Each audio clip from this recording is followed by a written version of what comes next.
Chapter 71. Port Wine. In 10 minutes the masters slept, not so the servants, hungry and more thirsty than hungry. Blaisois and Muscaton set themselves to preparing their bed, which consisted of a plank and a valise. On a hanging table, which swung to and fro with the rolling of the vessel, were a pot of beer and 3 glasses.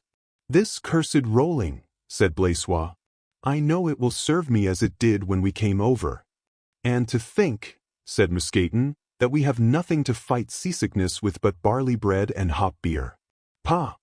But where is your wicker flask, Monsieur Muscaton? Have you lost it?" asked Blaisois. "No," replied Muscaton, "Perry kept it.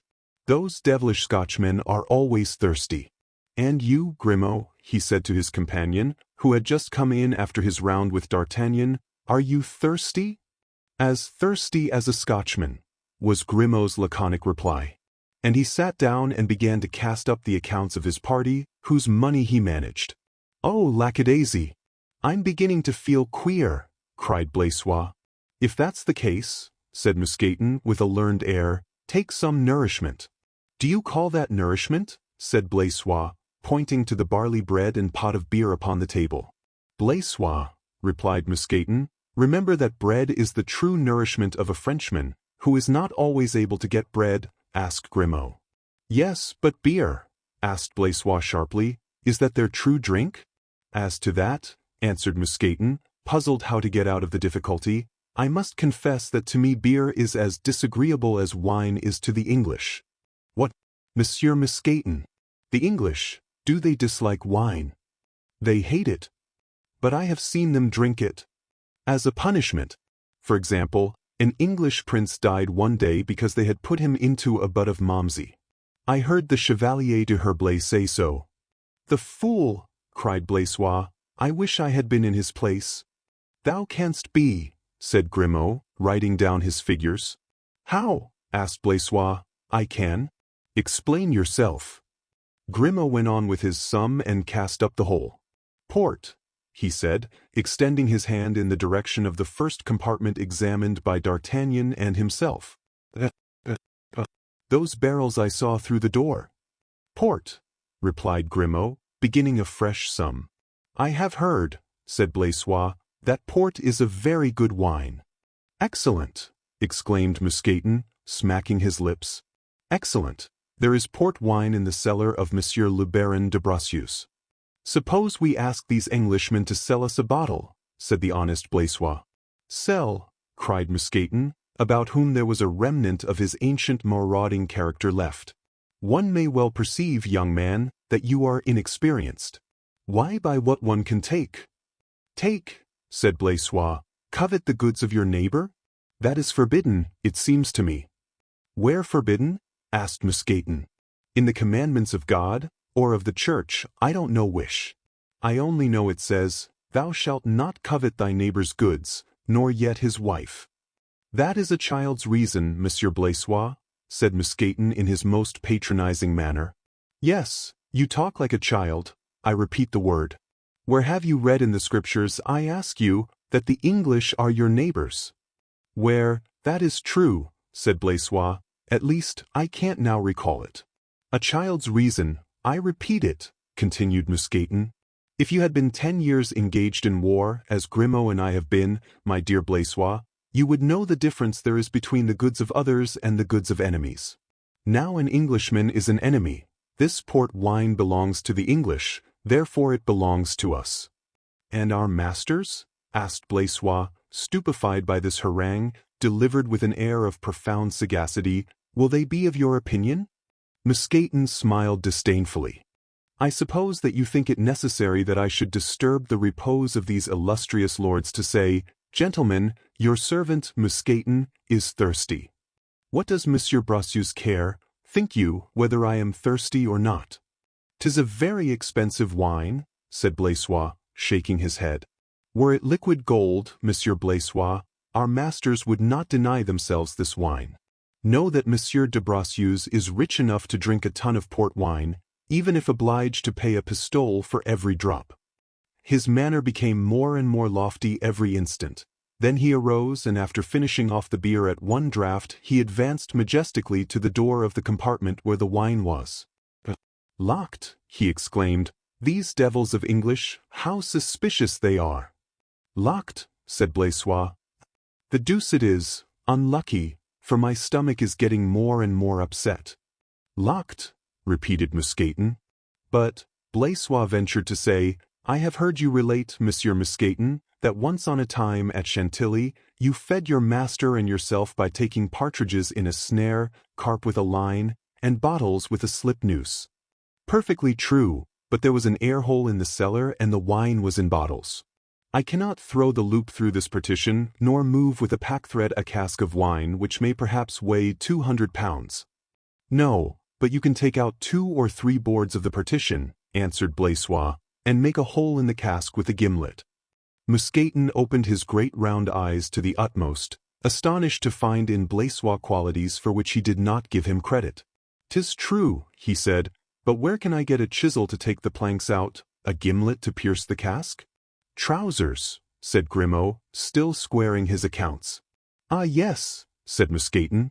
Grimaud, in fact, was not only the accountant, but the armorer of the party, and as he was a man full of forethought, these trousers, carefully rolled up in his valise, contained every sort of tool for immediate use. Mousqueton, therefore, was soon provided with tools, and he began his task. In a few minutes he had extracted 3 boards. He tried to pass his body through the aperture, but not being like the frog in the fable, who thought he was larger than he really was, he found he must take out 3 or 4 more before he could get through. He sighed and set to work again. Grimaud had now finished his accounts. He arose and stood near Mousqueton. He said. "What?" said Mousqueton. "I can pass." "That is true," said Mousqueton, glancing at his friend's long and thin body. "You will pass easily." "And he knows the full casks," said Blaisois, "for he has already been in the hold with Monsieur le Chevalier d'Artagnan. Let Monsieur Grimaud go in, Monsieur Mouston." "I could go in as well as Grimaud," said Mousqueton, a little piqued. "Yes, but that would take too much time and I am thirsty. I am getting more and more seasick." "Go in then, Grimaud," said Mousqueton, handing him the beer pot and gimlet. "Rinse the glasses," said Grimaud. Then with a friendly gesture toward Mousqueton, that he might forgive him for finishing an enterprise so brilliantly begun by another, he glided like a serpent through the opening and disappeared. Blaisois was in a state of great excitement. He was in ecstasies. Of all the exploits performed since their arrival in England by the extraordinary men with whom he had the honor to be associated, this seemed without question to be the most wonderful. "You are about to see," said Mousqueton, looking at Blaisois with an expression of superiority which the latter did not even think of questioning. "You are about to see, Blaisois, how we old soldiers drink when we are thirsty." "My cloak," said Grimaud from the bottom of the hold. "What do you want?" asked Blaisois. "My cloak, stop up the aperture with it." "Why?" asked Blaisois. "Simpleton!" exclaimed Mousqueton. "Suppose anyone came into the room." "Ah, true," cried Blaisois with evident admiration, "but it will be dark in the cellar." "Grimaud always sees, dark or light, night as well as day," answered Mousqueton. "That is lucky," said Blaisois. "As for me, when I have no candle I can't take 2 steps without knocking against something." "That's because you haven't served," said Mousqueton. "Had you been in the army you would have been able to pick up a needle on the floor of a closed oven. But hark! I think someone is coming." Mousqueton made, with a low whistling sound, the sign of alarm well known to the lackeys in the days of their youth, resumed his place at the table and made a sign to Blaisois to follow his example. Blaisois obeyed. The door of their cabin was opened. 2 men, wrapped in their cloaks, appeared. "Oh-ho," said they, "not in bed at 11:15. That's against all rules. In a quarter of an hour let everyone be in bed and snoring." These 2 men then went toward the compartment in which Grimaud was secreted, opened the door, entered and shut it after them. "Ah," cried Blaisois, "he is lost." "Grimaud's a cunning fellow," murmured Mousqueton. They waited for 10 minutes, during which time no noise was heard that might indicate that Grimaud was discovered, and at the expiration of that anxious interval the 2 men returned, closed the door after them, and repeating their orders that the servants should go to bed and extinguish their lights, disappeared. "Shall we obey?" asked Blaisois. "All this looks suspicious." "They said a quarter of an hour." "We still have 5 minutes," replied Mousqueton. "Suppose we warn the masters." "Let's wait for Grimaud." "But perhaps they have killed him." Grimaud would have cried out. "You know he is almost dumb." "We should have heard the blow then." "But if he doesn't return?" "Here he is." At that very moment Grimaud drew back the cloak which hid the aperture and came in with his face livid, his eyes staring wide open with terror, so that the pupils were contracted almost to nothing, with a large circle of white around them. He held in his hand a tankard full of a dark substance, and approaching the gleam of light shed by the lamp, he uttered this single monosyllable, "Oh!" with such an expression of extreme terror that Mousqueton started, alarmed, and Blaisois was near fainting from fright. Both, however, cast an inquisitive glance into the tankard. It was full of gunpowder. Convinced that the ship was full of powder instead of having a cargo of wine, Grimaud hastened to awake D'Artagnan, who had no sooner beheld him than he perceived that something extraordinary had taken place. Imposing silence, Grimaud put out the little night lamp, then knelt down and poured into the lieutenant's ear a recital melodramatic enough not to require play of feature to give it pith. This was the gist of his strange story. The first barrel that Grimaud had found on passing into the compartment he struck, it was empty. He passed on to another, it also was empty, but the third which he tried was, from the dull sound it gave out, evidently full. At this point Grimaud stopped and was preparing to make a hole with his gimlet, when he found a spigot.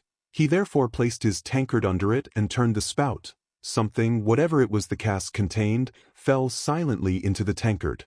Whilst he was thinking that he should first taste the liquor which the tankard contained before taking it to his companions, the door of the cellar opened and a man with a lantern in his hands and enveloped in a cloak, came and stood just before the hogshead, behind which Grimaud, on hearing him come in, instantly crept. This was Groslow. He was accompanied by another man, who carried in his hand something long and flexible rolled up, resembling a washing line. His face was hidden under the wide brim of his hat. Grimaud, thinking that they had come, as he had, to try the port wine, effaced himself behind his cask and consoled himself with the reflection that if he were discovered the crime was not a great one. "Have you the wick?" asked the one who carried the lantern. "Here it is," answered the other.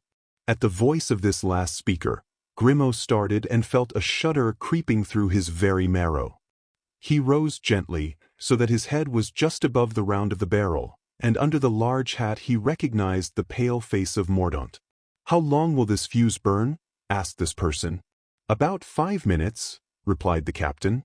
That voice also was known to Grimaud. He looked from one to the other, and after Mordaunt he recognized Groslow. "Then tell the men to be in readiness. Don't tell them why now. When the clock strikes 1/4 after midnight, collect your men. Get down into the longboat." "That is, when I have lighted the match?" "I will undertake that. I wish to be sure of my revenge." "Are the oars in the boat?" "Everything is ready." "'Tis well."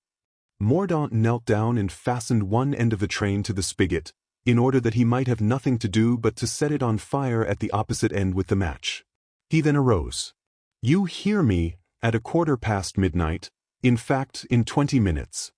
"I understand all perfectly, sir," replied Groslow, "but allow me to say there is great danger in what you undertake. Would it not be better to entrust one of the men to set fire to the train?" "My dear Groslow," answered Mordaunt, "you know the French proverb, nothing one does not do oneself is ever well done. I shall abide by that rule." Grimaud had heard all this, if he had not understood it, but what he saw made good what he lacked in perfect comprehension of the language. He had seen the two mortal enemies of the musketeers, had seen Mordaunt adjust the fuse. He had heard the proverb, which Mordaunt had given in French. Then he felt and felt again the contents of the tankard he held in his hand, and instead of the lively liquor expected by Blaisois and Mousqueton, he found beneath his fingers the grains of some coarse powder. Mordaunt went away with the captain. At the door he stopped to listen. "Do you hear how they sleep?" he asked. In fact, Porthos could be heard snoring through the partition. "'Tis God who gives them into our hands," answered Groslow. "This time the devil himself shall not save them," rejoined Mordaunt, and they went out together. Chapter 72. End of the Port Wine Mystery. Grimaud waited till he heard the bolt grind in the lock, and when he was satisfied that he was alone, he slowly rose from his recumbent posture. "Ah," he said, wiping with his sleeve large drops of sweat from his forehead, "how lucky it was that Muscaton was thirsty." He made haste to pass out by the opening, still thinking himself in a dream, but the sight of the gunpowder in the tankard proved to him that his dream was a fatal nightmare. It may be imagined that D'Artagnan listened to these details with increasing interest. Before Grimaud had finished, he rose without noise and putting his mouth to Aramis's ear, and at the same time touching him on the shoulder to prevent a sudden movement. "Chevalier," he said, "get up and don't make the least noise." Aramis awoke. D'Artagnan, pressing his hand, repeated his call. Aramis obeyed. "Athos is near you," said D'Artagnan. "Warn him as I have warned you." Aramis easily aroused Athos, whose sleep was light, like that of all persons of a finely organized constitution. But there was more difficulty in arousing Porthos. He was beginning to ask full explanation of that breaking in on his sleep, which was very annoying to him, when D'Artagnan, instead of explaining, closed his mouth with his hand. Then our Gascon, extending his arms, drew to him the heads of his three friends till they almost touched one another. "Friends," he said, "we must leave this craft at once, or we are dead men." "Bah," said Athos, "are you still afraid? Do you know who is captain of this vessel?" "No, Captain Groslow." The shudder of the three Musketeers showed to D'Artagnan that his words began to make some impression on them. "Groslow," said Aramis. "The devil! Who is this Groslow?" asked Porthos. "I don't remember him." "Groslow is the man who broke Perry's head and is now getting ready to break ours." Oh, and do you know who is his lieutenant?" "His lieutenant? There is none," said Athos. "They don't have lieutenants in a felucca manned by a crew of 4. "Yes, but Monsieur Groslow is not a captain of the ordinary kind. He has a lieutenant, and that lieutenant is Monsieur Mordaunt." This time the Musketeers did more than shudder, they almost cried out. Those invincible men were subject to a mysterious and fatal influence which that name had over them. The mere sound of it filled them with terror. "What shall we do?" said Athos. "We must seize the felucca," said Aramis. "And kill him," said Porthos. "The felucca is mined," said D'Artagnan. "Those casks which I took for casks of port wine are filled with powder. When Mordaunt finds himself discovered, he will destroy all friends and foes, and on my word he would be bad company in going either to heaven or to hell." "You have some plan, then?" asked Athos. "Yes." "What is it?" "Have you confidence in me?" "Give your orders," said the three Musketeers. "Very well, come this way." D'Artagnan went toward a very small, low window, just large enough to let a man through. He turned it gently on its hinges. "There," he said, "is our road." "The deuce! It is a very cold one, my dear friend," said Aramis. "Stay here if you like, but I warn you 'twill be rather too warm presently. But we cannot swim to the shore. The longboat is yonder, lashed to the felucca.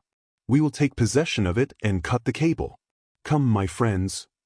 "A moment's delay," said Athos. "Our servants—" "Here we are," they cried. Meantime the three friends were standing motionless before the awful sight which D'Artagnan, in raising the shutters, had disclosed to them through the narrow opening of the window. Those who have once beheld such a spectacle know that there is nothing more solemn, more striking, than the raging sea rolling, with its deafening roar, its dark billows beneath the pale light of a wintry moon. "Gracious heaven, we are hesitating," cried D'Artagnan. "If we hesitate, what will the servants do?" "I do not hesitate, you know," said Grimaud. "Sir," interposed Blaisois, "I warn you that I can only swim in rivers." "And I not at all," said Muscaton. But D'Artagnan had now slipped through the window. "You have decided, friend?" said Athos. "Yes," the Gascon answered. "Athos, you who are a perfect being, bid spirit triumph over body. Do you, Aramis, order the servants. Porthos, kill everyone who stands in your way. and after pressing the hand of Athos, D'Artagnan chose a moment when the ship rolled backward, so that he had only to plunge into the water, which was already up to his waist. Athos followed him before the felucca rose again on the waves. The cable which tied the boat to the vessel was then seen plainly rising out of the sea. D'Artagnan swam to it and held it, suspending himself by this rope, his head alone out of water. In 1 second Athos joined him. Then they saw, as the felucca turned, 2 other heads peeping, those of Aramis and Grimaud. "I am uneasy about Blaisois," said Athos. "He can, he says, only swim in rivers. When people can swim at all, they can swim anywhere. To the boat! To the boat! But Porthos, I do not see him. Porthos is coming. He swims like Leviathan." In fact, Porthos did not appear, for a scene, half tragedy and half comedy, had been performed by him with Mousqueton and Blaisois, who, frightened by the noise of the sea, by the whistling of the wind, by the sight of that dark water yawning like a gulf beneath them, shrank back instead of going forward. "Come, come," said Porthos, "jump in." "But, monsieur," said Mousqueton, "I can't swim, let me stay here." "And me too, monsieur," said Blaisois. "I assure you, I shall be very much in the way in that little boat," said Mousqueton. "And I know I shall drown before reaching it," continued Blaisois. "Come along. I shall strangle you both if you don't get out," said Porthos at last, seizing Mousqueton by the throat. "Forward, Blaisois." A groan, stifled by the grasp of Porthos, was all the reply of poor Blaisois, for the giant, taking him neck and heels, plunged him into the water head foremost, pushing him out of the window as if he had been a plank.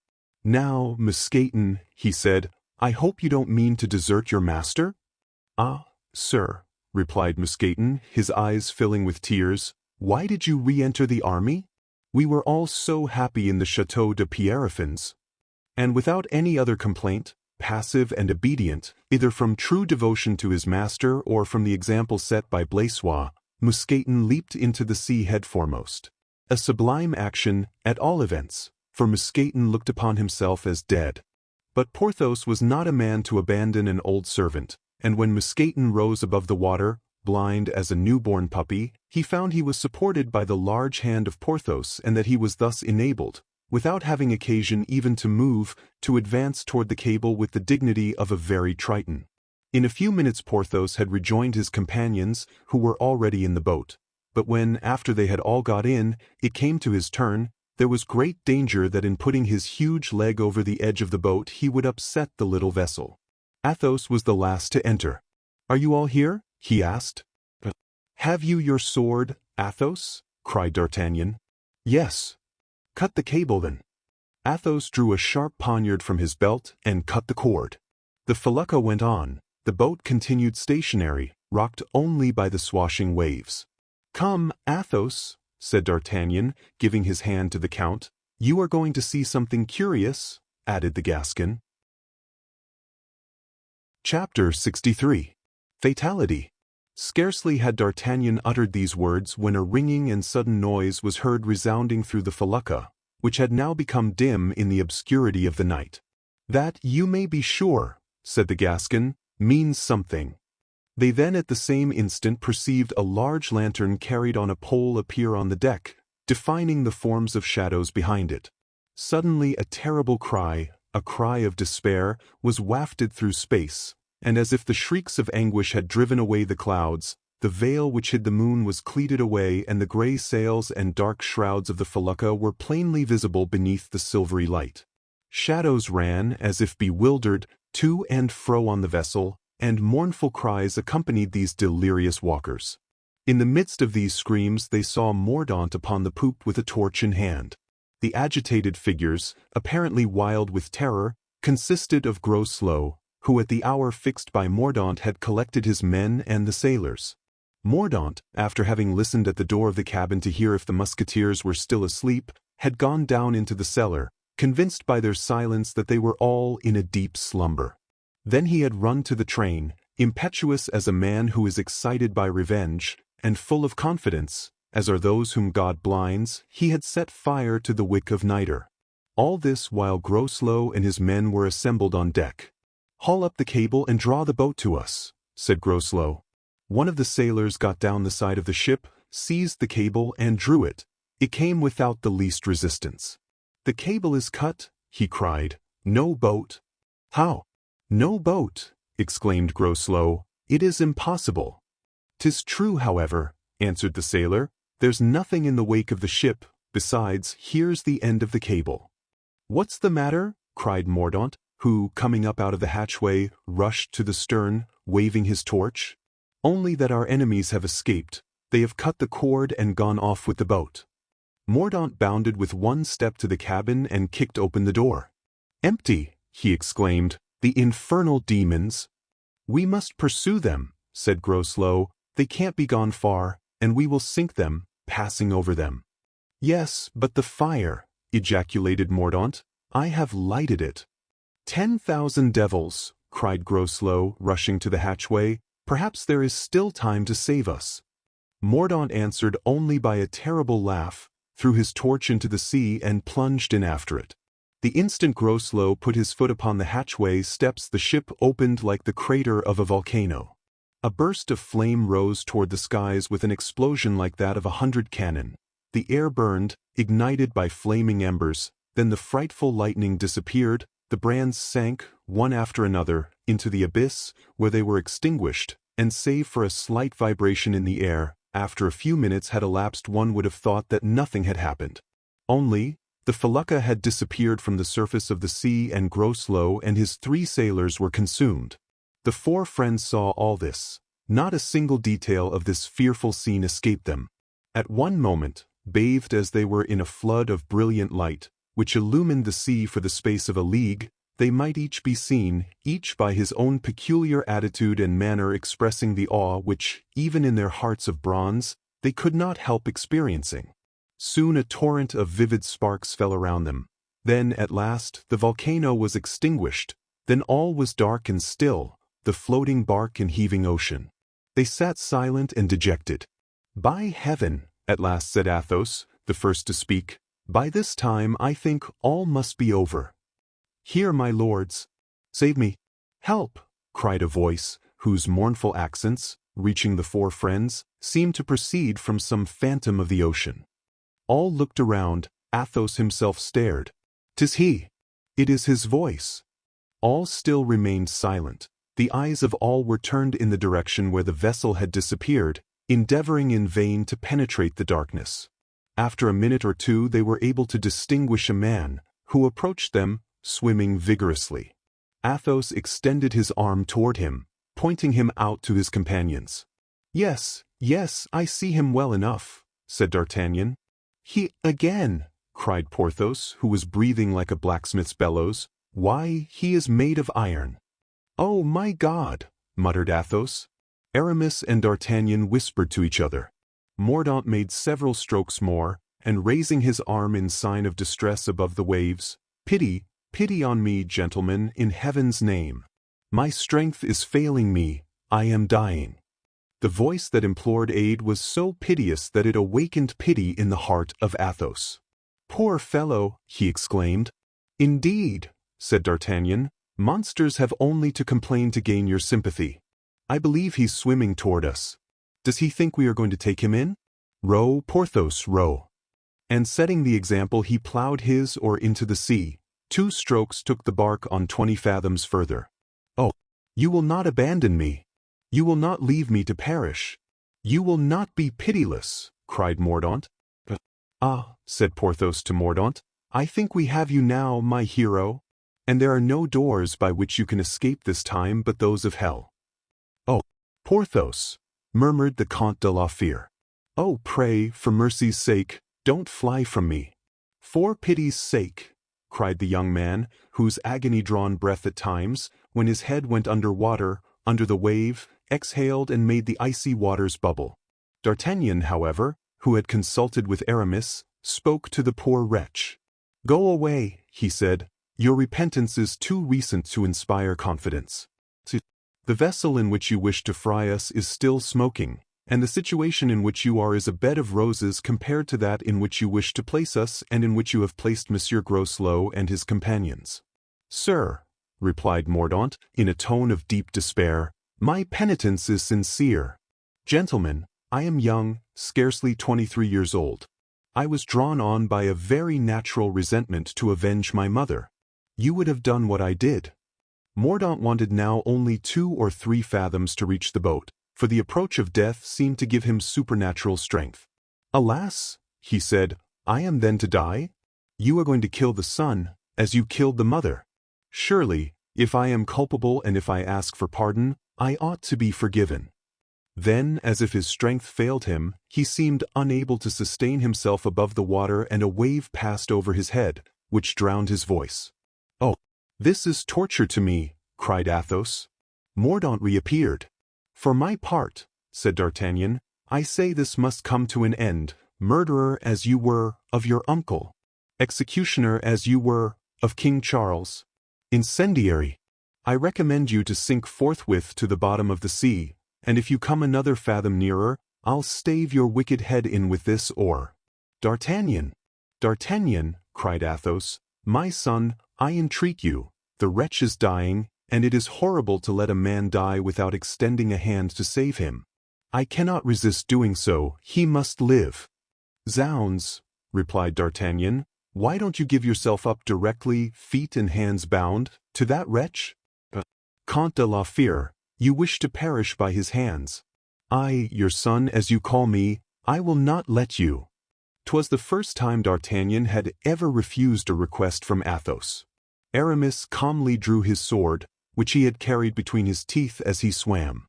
If he lays his hand on the boat's edge, I will cut it off, regicide that he is. And I, said Porthos. Wait. What are you going to do? Asked Aramis. Throw myself in the water and strangle him. Oh, gentlemen, cried Athos, be men, be Christians. Death is depicted on his face. Do not bring on me the horrors of remorse. Grant me this poor wretch's life. I will bless you. I am dying, cried Mordaunt. Come to me. Come to me. D'Artagnan began to be touched. The boat at this moment turned around, and the dying man was by that turn brought nearer Athos. Monsieur the Comte de la Fere, he cried, I supplicate you, pity me. I call on you, where are you? I see you no longer, I am dying, help me. Help me. Here I am, sir, said Athos, leaning and stretching out his arm to Mordaunt with that air of dignity and nobility of soul habitual to him. Here I am, take my hand and jump into our boat. Mordaunt made a last effort, rose, seized the hand thus extended to him and grasped it with the vehemence of despair. That's right, said Athos, put your other hand here. And he offered him his shoulder as another stay and support, so that his head almost touched that of Mordaunt, and these two mortal enemies were in as close an embrace as if they had been brothers. Now, sir, said the Count, you are safe, calm yourself.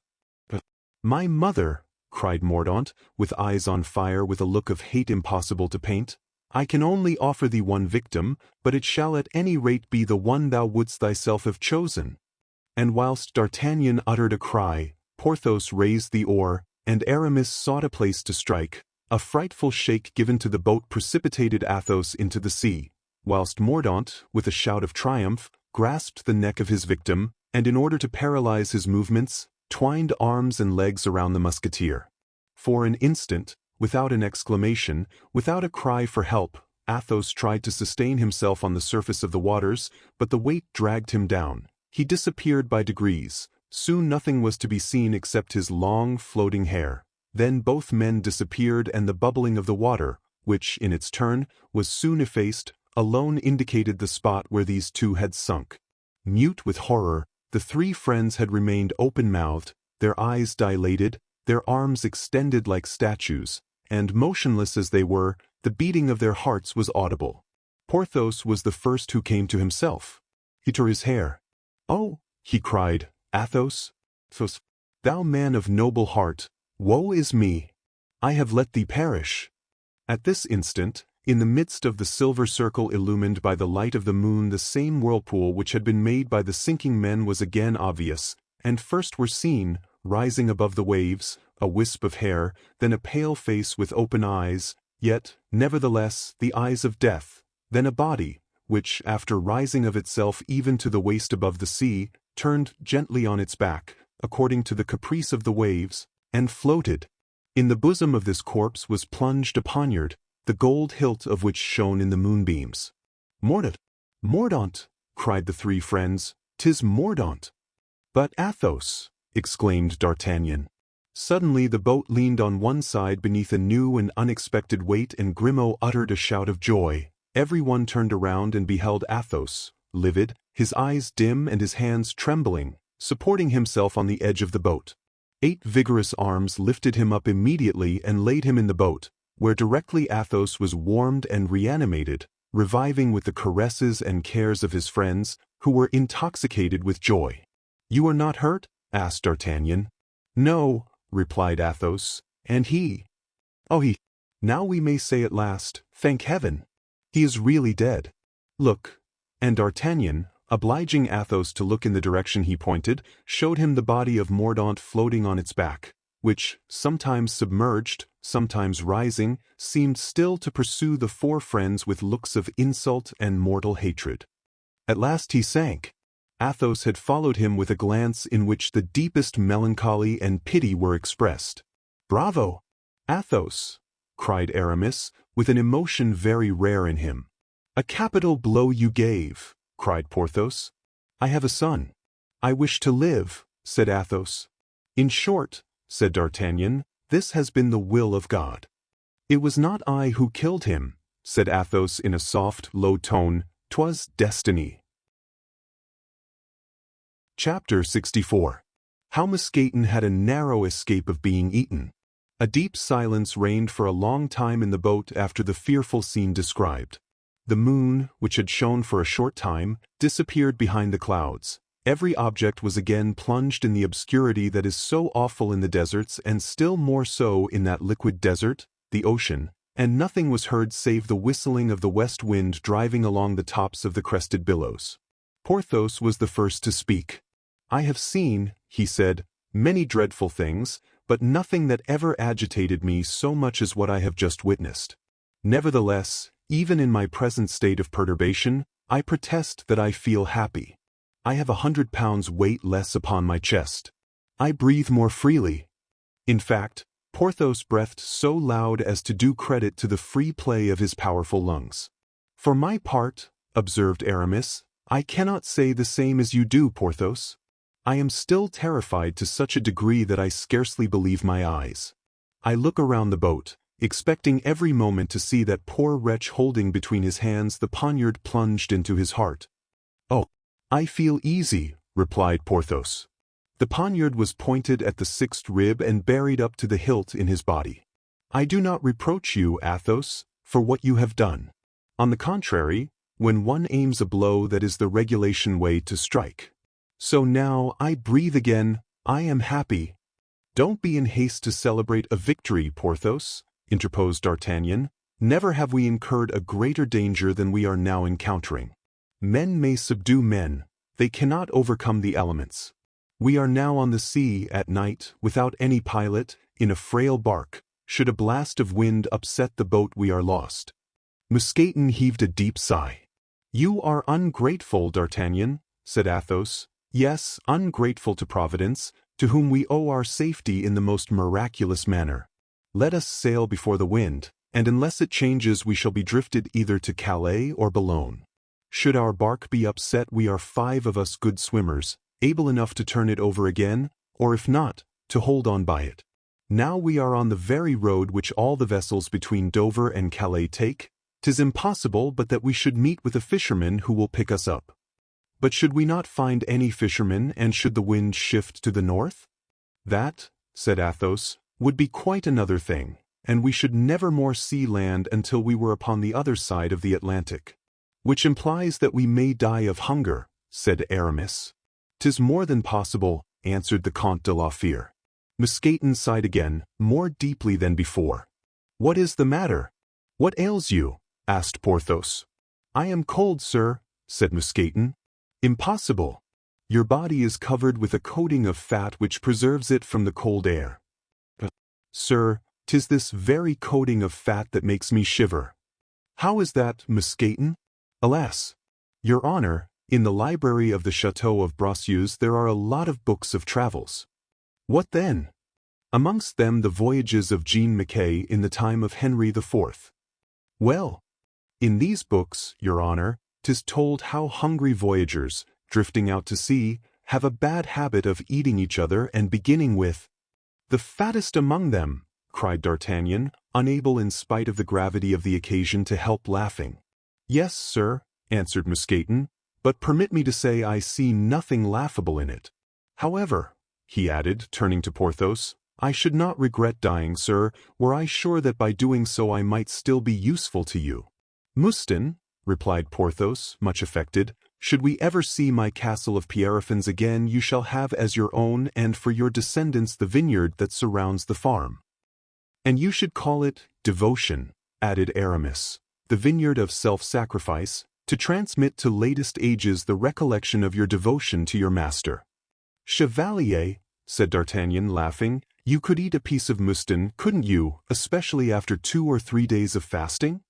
Oh no, replied Aramis, I should much prefer Blaisois, we haven't known him so long.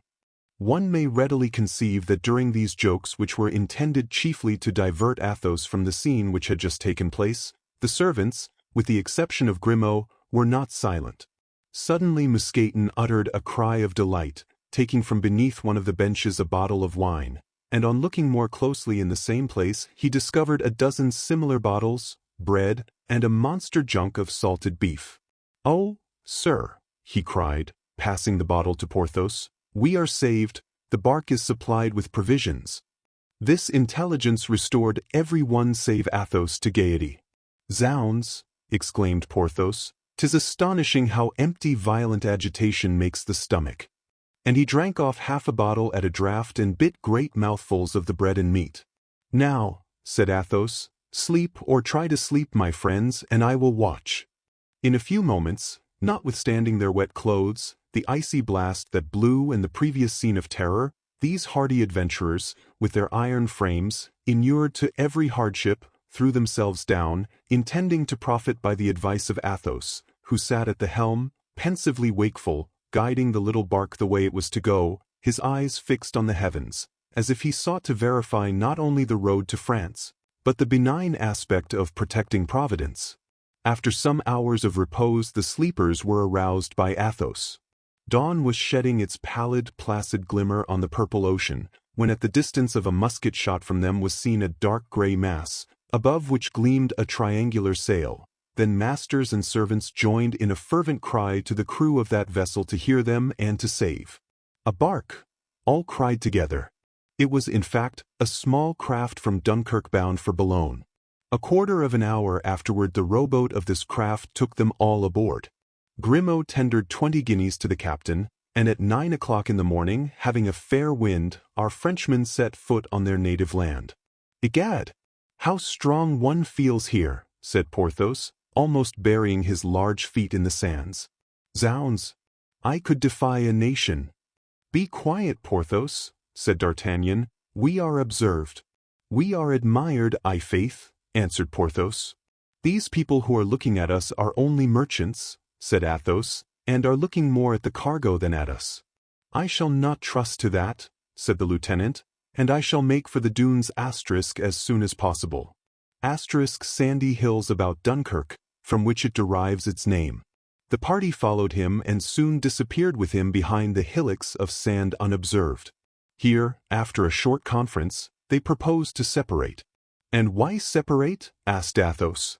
Because, answered the Gascon, we were sent, Porthos and I, by Cardinal Mazarin to fight for Cromwell. Instead of fighting for Cromwell we have served Charles I, not the same thing by any means. In returning with the Comte de la Fere and Monsieur Herblay our crime would be confirmed.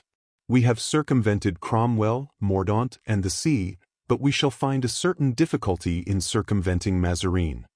You forget, replied Athos, that we consider ourselves your prisoners and not free from the engagement we entered into. Truly, Athos, interrupted D'Artagnan, I am vexed that such a man as you are should talk nonsense which schoolboys would be ashamed of. Chevalier, he continued, addressing Aramis, who, leaning proudly on his sword, seemed to agree with his companion. "Chevalier, Porthos and I run no risk. Besides, should any ill luck happen to two of us, will it not be much better that the other two should be spared to assist those who may be apprehended? Besides, who knows whether, divided, we may not obtain a pardon, you from the Queen, we from Mazarin, which, were we all four together, would never be granted. Come, Athos and Aramis, go to the right. Porthos, come with me to the left. These gentlemen should file off into Normandy, whilst we, by the nearest road, reach Paris." He then gave his friends minute directions as to their route. "My dear friend," exclaimed Athos, "how I should admire the resources of your mind did I not stop to adore those of your heart." And he gave him his hand. "Isn't this fox a genius, Athos?" asked the Gascon. "No. He knows how to crunch fowls, to dodge the huntsman and to find his way home by day or by night. That's all." "Well, is all said?" "All." "Then let's count our money and divide it." Hurrah! There's the sun. A merry morning to you, sunshine. 'Tis a long time since I saw thee." "Come, come, D'Artagnan," said Athos, "do not affect to be strong-minded, there are tears in your eyes. Let us be open with each other and sincere." "What?" cried the Gascon. "Do you think, Athos, we can take leave calmly of two friends at a time not free from danger to you and Aramis?" "No," answered Athos. "Embrace me, my son." "Zounds," said Porthos, sobbing, "I believe I'm crying, but how foolish all this is." Then they embraced. At that moment their fraternal bond of union was closer than ever, and when they parted, each to take the route agreed on, they turned back to utter affectionate expressions, which the echoes of the dunes repeated. At last they lost sight of each other. "Sacrebleu! D'Artagnan," said Porthos, "I must out with it at once, for I can't keep to myself anything I have against you. I haven't been able to recognize you in this matter." "Why not?" said D'Artagnan with his wise smile. "Because if, as you say, Athos and Aramis are in real danger, this is not the time to abandon them. For my part, I confess to you that I was all ready to follow them and am still ready to rejoin them, in spite of all the Mazarines in the world. You would be right, Porthos, but for one thing which may change the current of your ideas, and that is, that it is not those gentlemen who are in the greatest danger, it is ourselves. It is not to abandon them that we have separated, but to avoid compromising them." "Really?" said Porthos, opening his eyes in astonishment. "Yes, no doubt. If they are arrested they will only be put in the Bastille. If we are arrested it is a matter of the place de Grève." Oh, said Porthos, "there is quite a gap between that fate and the baronial coronet you promised me, D'Artagnan." "Bah, perhaps not so great as you think, Porthos. You know the proverb, all roads lead to Rome." "But how is it that we are incurring greater risks than Athos and Aramis?" asked Porthos. "Because they have but fulfilled the mission confided to them by Queen Henrietta, and we have betrayed that confided to us by Mazarin. Because, going hence as emissaries to Cromwell, we became partisans of King Charles. Because, instead of helping cut off the royal head condemned by those fellows called Mazarin, Cromwell, Joyce, Bridge, Fairfax, etc., we very nearly succeeded in saving it." "Upon my word that is true," said Porthos. "But how can you suppose, my dear friend, that in the midst of his great preoccupations General Cromwell has had time to think? Cromwell thinks of everything. Cromwell has time for everything, and believe me, dear friend, we ought not to lose our time, it is precious. We shall not be safe till we have seen Mazarin, and then—" "The devil!" said Porthos. "What can we say to Mazarin?" "Leave that to me, I have my plan. He laughs best who laughs last. Cromwell is mighty, Mazarin is tricky, but I would rather have to do with them than with the late Monsieur Mordaunt." "Ah," said Porthos, "it is very pleasant to be able to say, the late Monsieur Mordaunt." "My faith, yes," said D'Artagnan. "But we must be going." The two immediately started across country toward the road to Paris, followed by Mousqueton, who, after being too cold all night, at the end of a quarter of an hour found himself too warm. Chapter 75. The Return. During the 6 weeks that Athos and Aramis had been absent from France, the Parisians, finding themselves one morning without either queen or king, were greatly annoyed at being thus deserted, and the absence of Mazarin, a thing so long desired, did not compensate for that of the 2 August fugitives. The first feeling that pervaded Paris on hearing of the flight to Saint-Germain was that sort of affright which seizes children when they awake in the night and find themselves alone.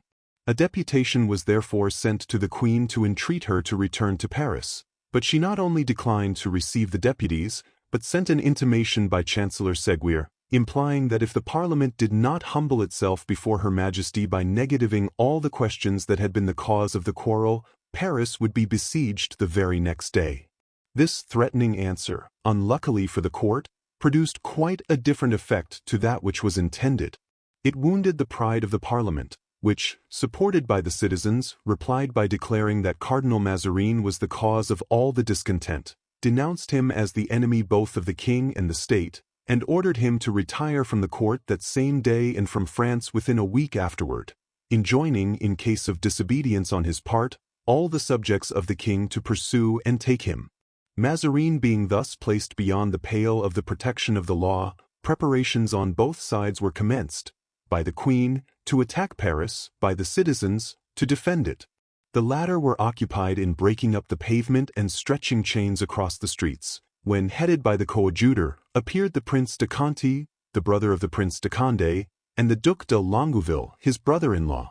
This unexpected band of auxiliaries arrived in Paris on the 10th of January, and the Prince of Conti was named, but not until after a stormy discussion, generalissimo of the army of the king, out of Paris.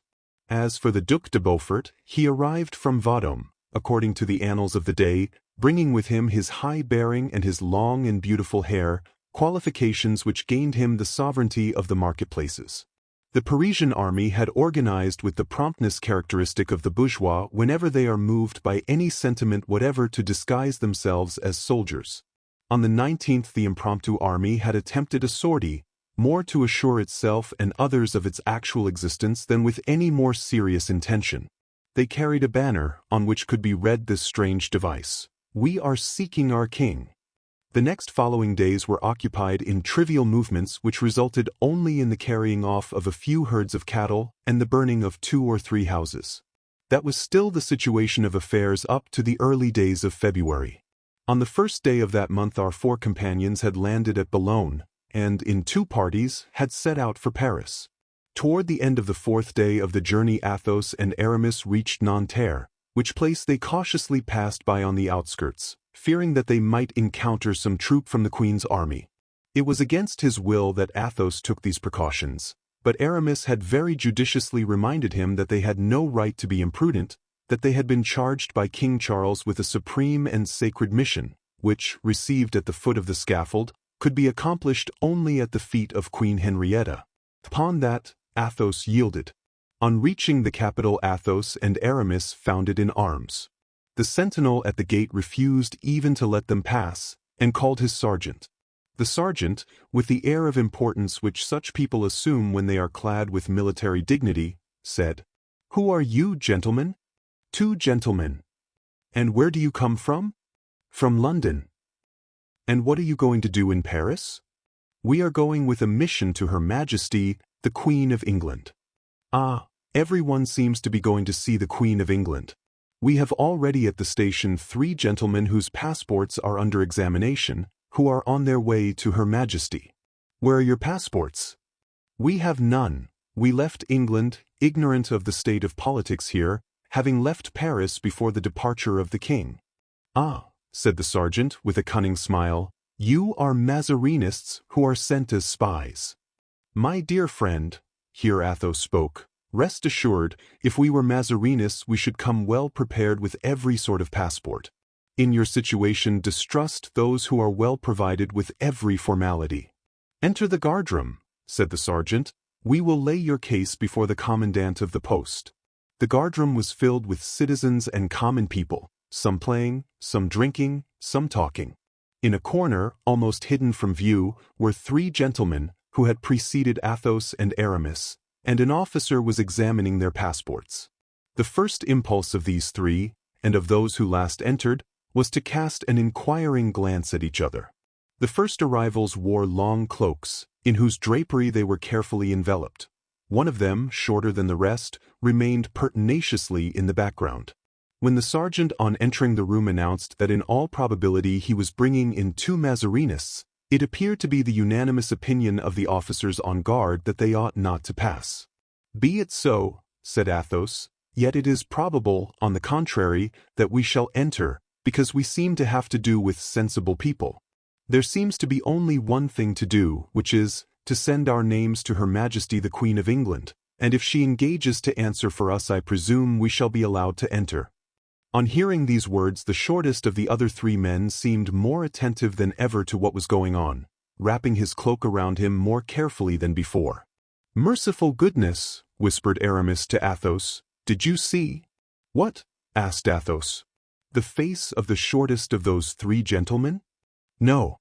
He looked to me, but 'tis impossible." At this instant the sergeant, who had been for his orders, returned, and pointing to the 3 gentlemen in cloaks, said, "The passports are in order, let these 3 gentlemen pass."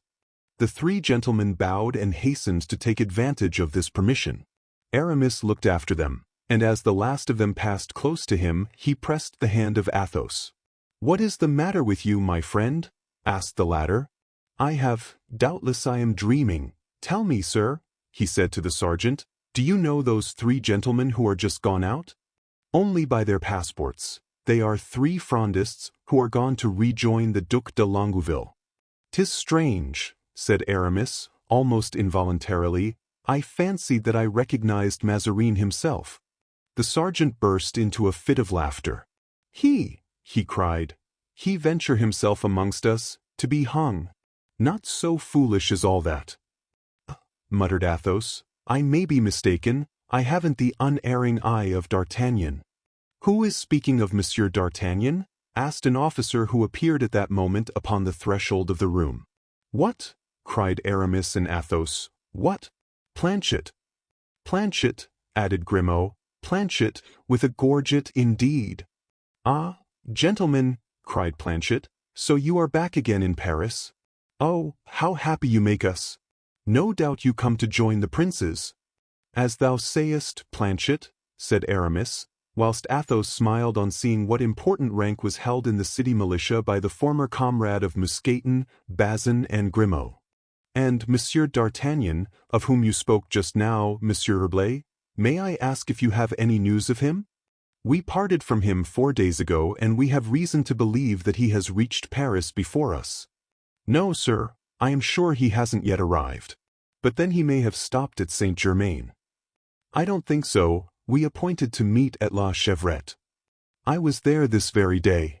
"And had the pretty Madeleine no news?" asked Aramis, smiling.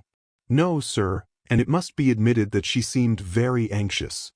"In fact," said Aramis, "there is no time lost and we made our journey quickly. Permit me, then, my dear Athos, without inquiring further about our friend, to pay my respects to him, Planchet." "Ah, Monsieur le Chevalier," said Planchet, bowing. "Lieutenant?" asked Aramis. "Lieutenant, with a promise of becoming captain." "'Tis capital, and pray, how did you acquire all these honors?" "In the first place, gentlemen, you know that I was the means of Monsieur de Rochefort's escape. Well, I was very near being hung by Mazarin, and that made me more popular than ever." "So, owing to your popularity—" "No, thanks to something better. You know, gentlemen, that I served the Piedmont regiment and had the honor of being a sergeant." "Yes." "Well, one day when no one could drill a mob of citizens who began to march, some with the right foot, others with the left, I succeeded, in making them all begin with the same foot, and I was made lieutenant on the spot." "So I presume," said Athos, "that you have a large number of the nobles with you?" "Certainly. There are the Prince de Conti, the Duc de Longueville, the Duc de Beaufort, the Duc de Bouillon, the Marechal de la Mothe, the Marquis de Savine, and I don't know who, for my part." "And the Vicomte Raoul de Bragelonne?" inquired Athos, in a tremulous voice.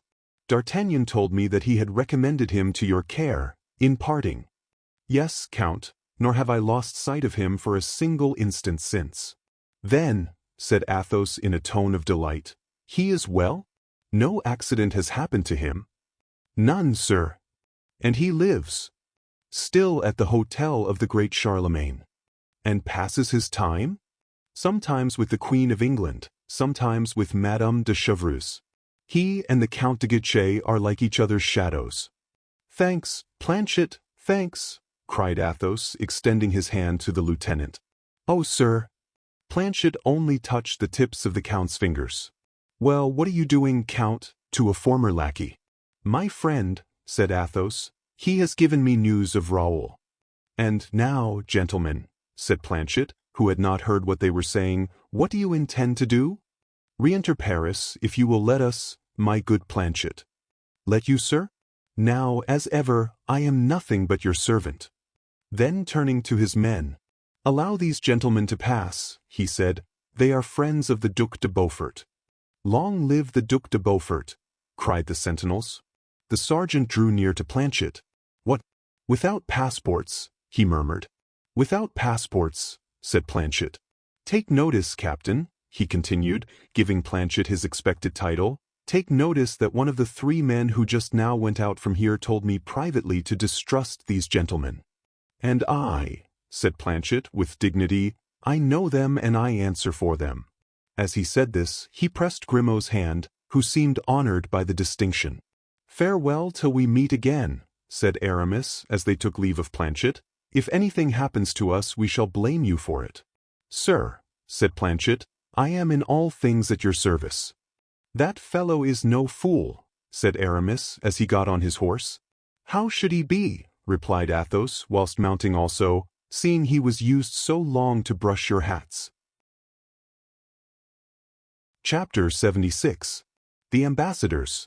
The 2 friends rode rapidly down the declivity of the Faubourg, but on arriving at the bottom were surprised to find that the streets of Paris had become rivers, and the open places lakes. After the great rains which fell in January, the Seine had overflowed its banks, and the river inundated half the capital.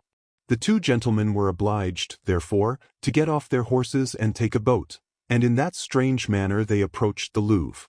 Night had closed in, and Paris, seen thus, by the light of lanterns flickering on the pools of water, crowded with ferryboats of every kind, including those that glittered with the armed patrols, with the watchword, passing from post to post. Paris presented such an aspect as to strongly seize the senses of Aramis, a man most susceptible to warlike impressions. They reached the Queen's apartments, but were compelled to stop in the antechamber, since Her Majesty was at that moment giving audience to gentlemen bringing her news from England. We, too, said Athos, to the footman who had given him that answer, not only bring news from England, but have just come from there. What, then, are your names, gentlemen? The Comte de la Fère and the Chevalier de Herblay, said Aramis. In that case, gentlemen, said the footman, on hearing the names which the Queen had so often pronounced with hope, in that case it is another thing, and I think Her Majesty will pardon me for not keeping you here a moment. Please follow me. And he went on before, followed by Athos and Aramis. On arriving at the door of the room where the Queen was receiving, he made a sign for them to wait, and opening the door. Madam, he said, I hope your Majesty will forgive me for disobeying your orders, when you learn that the gentlemen I have come to announce are the Comte de la Fère and the Chevalier de Herblay. On hearing those 2 names the Queen uttered a cry of joy, which the 2 gentlemen heard. Poor Queen, murmured Athos. Oh, let them come in. Let them come in, cried the young princess, bounding to the door. The poor child was constant in her attendance on her mother, and sought by her filial attentions to make her forget the absence of her 2 sons and her other daughter. Come in, gentlemen, repeated the princess, opening the door herself. The Queen was seated on a fauteuil, and before her were standing 2 or 3 gentlemen, and among them the Duc de Chatillon, the brother of the nobleman killed 8 or 9 years previously in a duel on account of Madame de Longueville, on the Place Royale. All these gentlemen had been noticed by Athos and Aramis in the guardhouse, and when the 2 friends were announced they started and exchanged some words in a low tone. Well, sirs, cried the Queen, on perceiving the 2 friends, you have come, faithful friends. But the royal couriers have been more expeditious than you, and here are Monsieur de Flamarens and Monsieur de Chatillon, who bring me from Her Majesty the Queen and of Austria the very latest intelligence. Aramis and Athos were astounded by the calmness, even the gaiety of the Queen's manner. "Go on with your recital, sirs," said the Queen, turning to the Duc de Chatillon. "You said that His Majesty King Charles, my august consort, had been condemned to death by a majority of his subjects." "Yes, madam," Chatillon stammered out. Athos and Aramis were more and more astonished. "And that being conducted to the scaffold," resumed the Queen, "oh, my lord! Oh, my king! And that being led to the scaffold he had been saved by an indignant people." "Just so, madam," replied Chatillon, in so low a voice that though the two friends were listening eagerly they could hardly hear this affirmation. The Queen clasped her hands in enthusiastic gratitude, whilst her daughter threw her arms around her mother's neck and kissed her, her own eyes streaming with tears. "Now, madam, nothing remains to me except to proffer my respectful homage," said Chatillon, who felt confused and ashamed beneath the stern gaze of Athos. "One moment, yes," answered the Queen.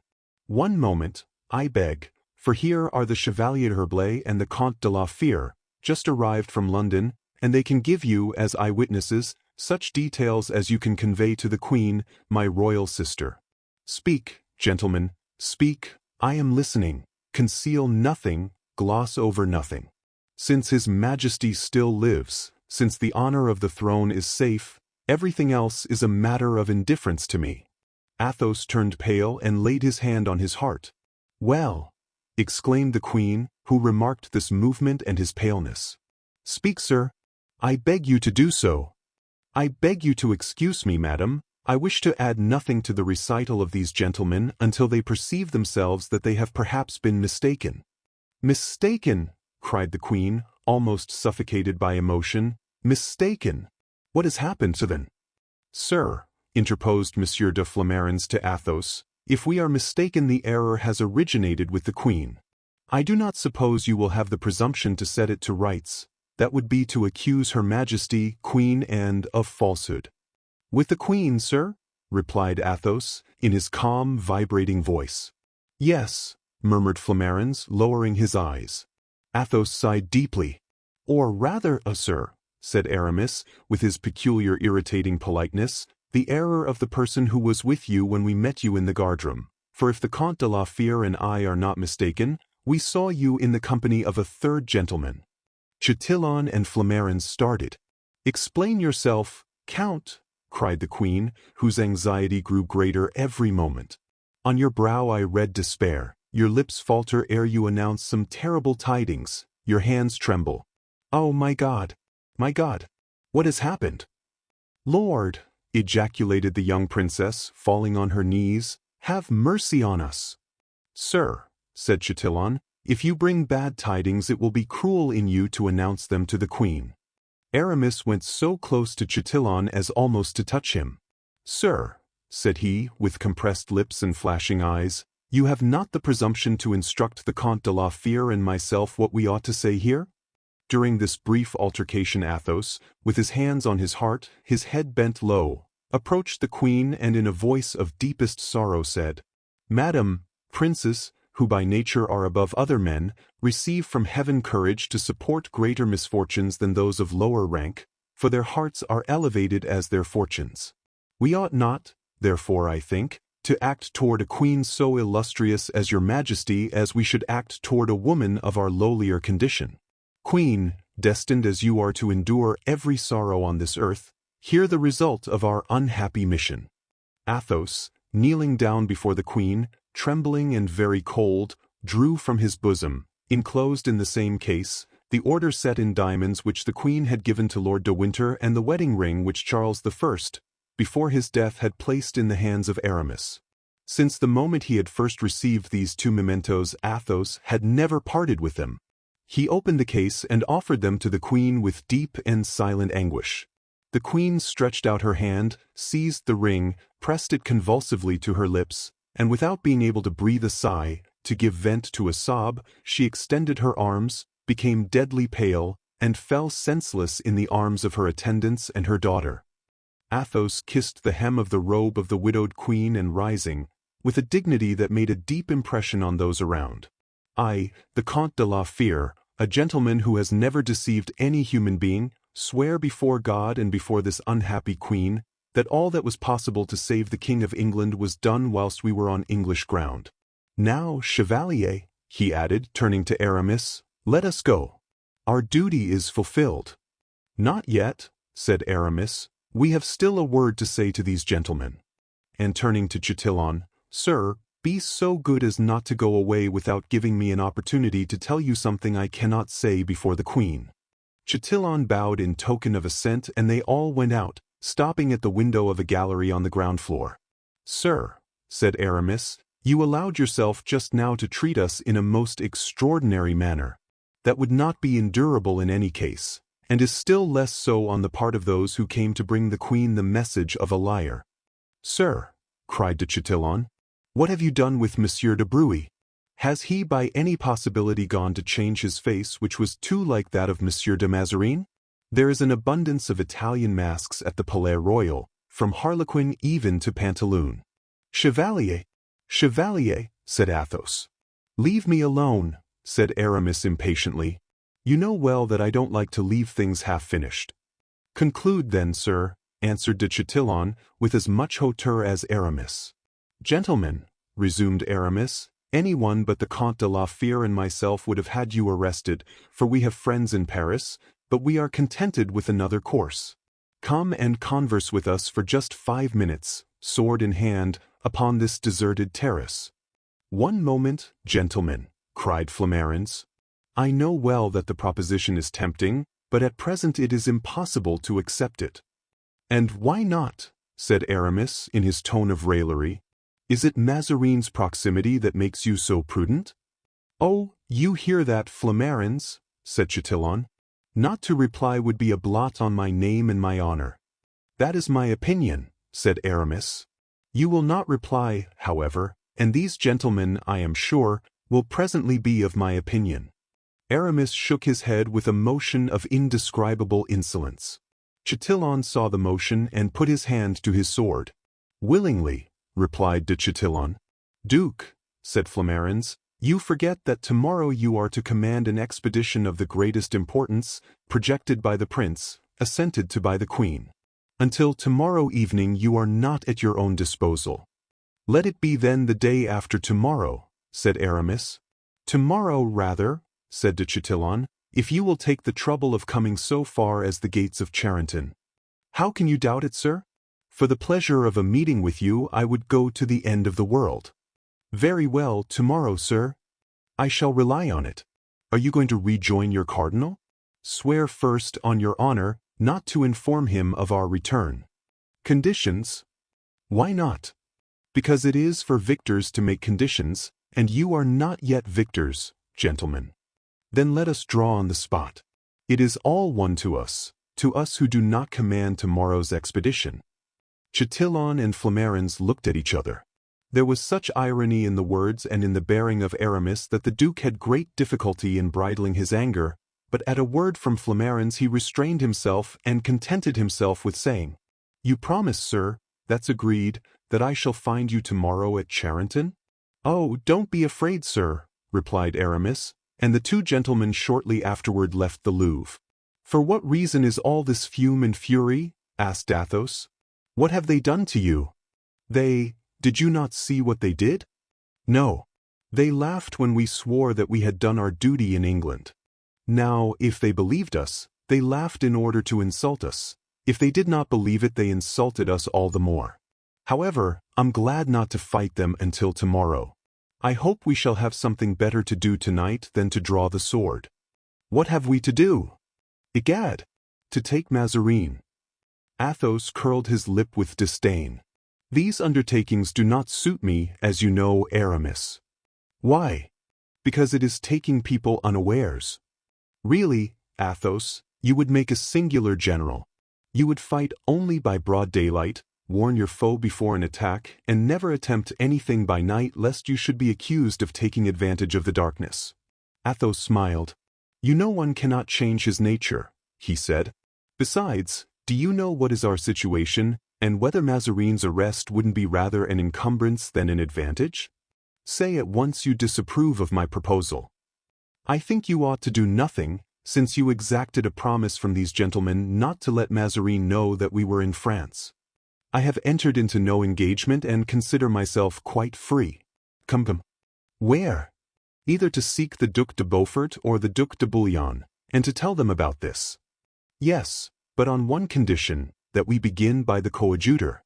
He is a priest, learned in cases of conscience, and we will tell him ours. It was then agreed that they were to go first to Monsieur de Bouillon, as his house came first. But first of all Athos begged that he might go to the Hôtel du Grand Charlemagne to see Raoul.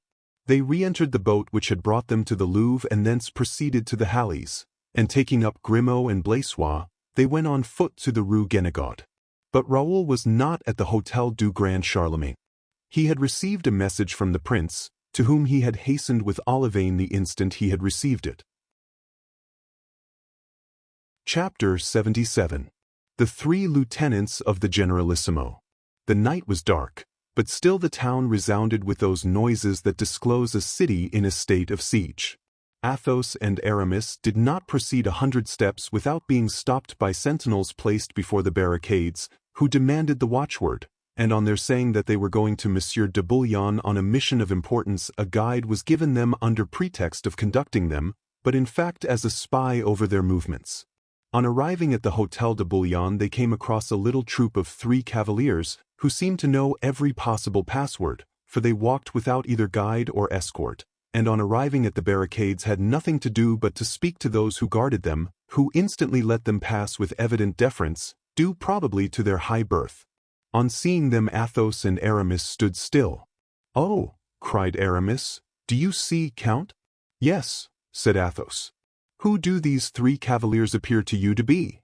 "What do you think, Aramis?" "Why, they are our men."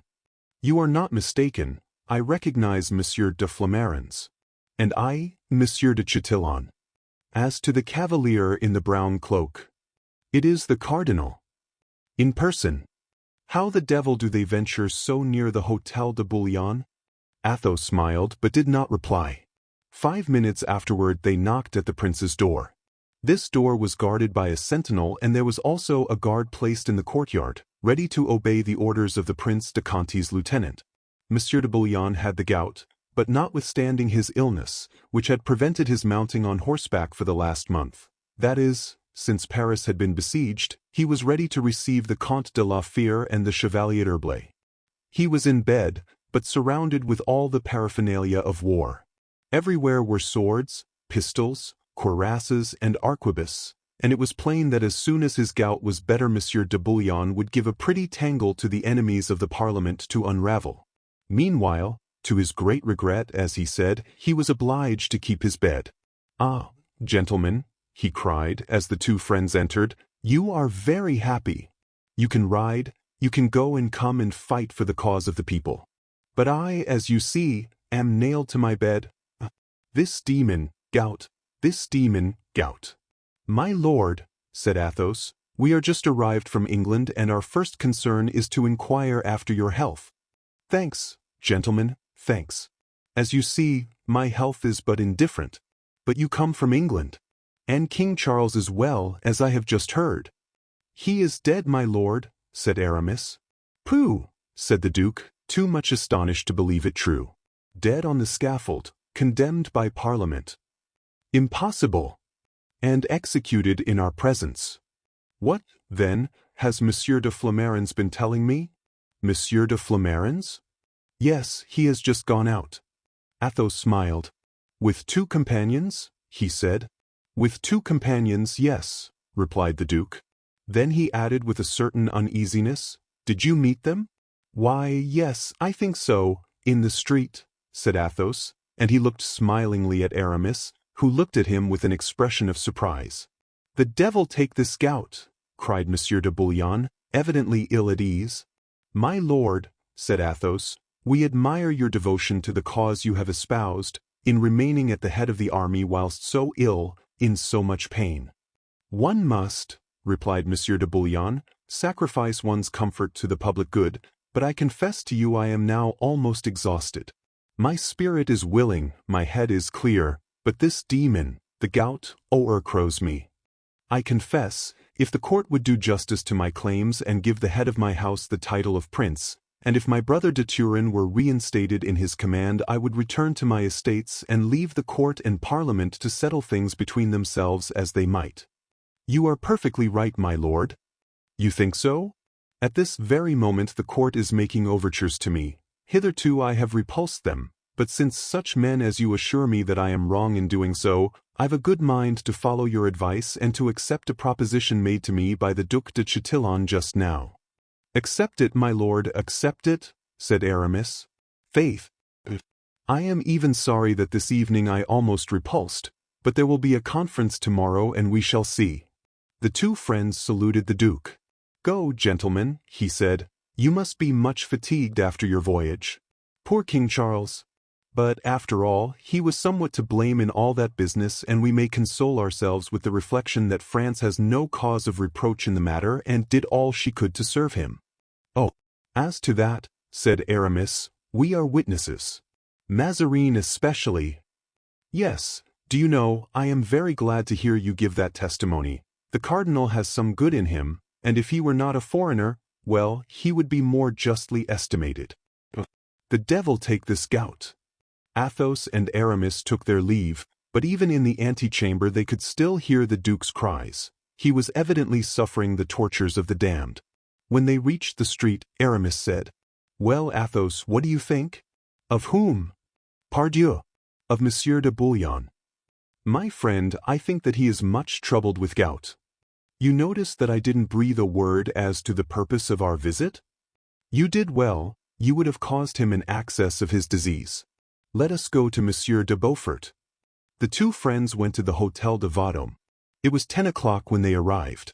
The Hôtel de Vendôme was not less guarded than the Hôtel de Bouillon, and presented as warlike an appearance. There were sentinels, a guard in the court, stacks of arms, and horses saddled. Two horsemen going out as Athos and Aramis entered were obliged to give place to them. Gentlemen, said Aramis, decidedly it is a night for meetings. We shall be very unfortunate if, after meeting so often this evening, we should not succeed in meeting tomorrow.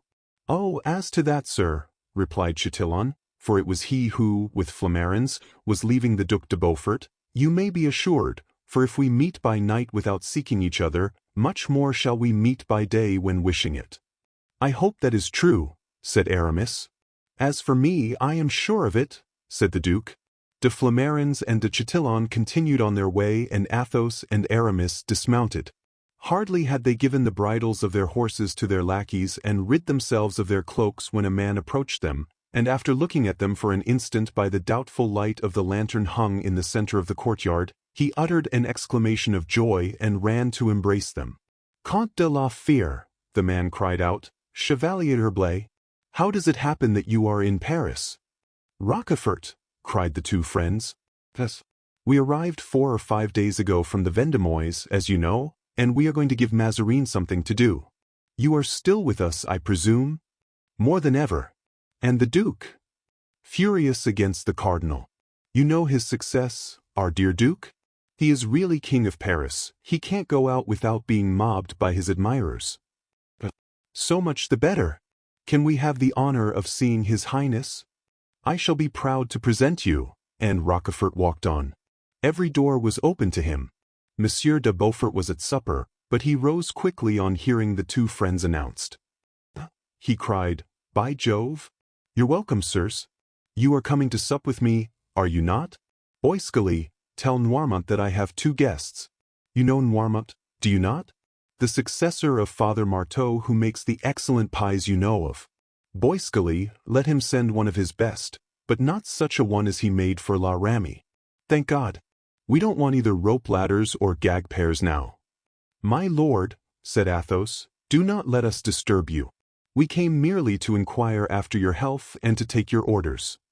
As to my health, since it has stood 5 years of prison, with Monsieur de Chavigny to boot, 'tis excellent.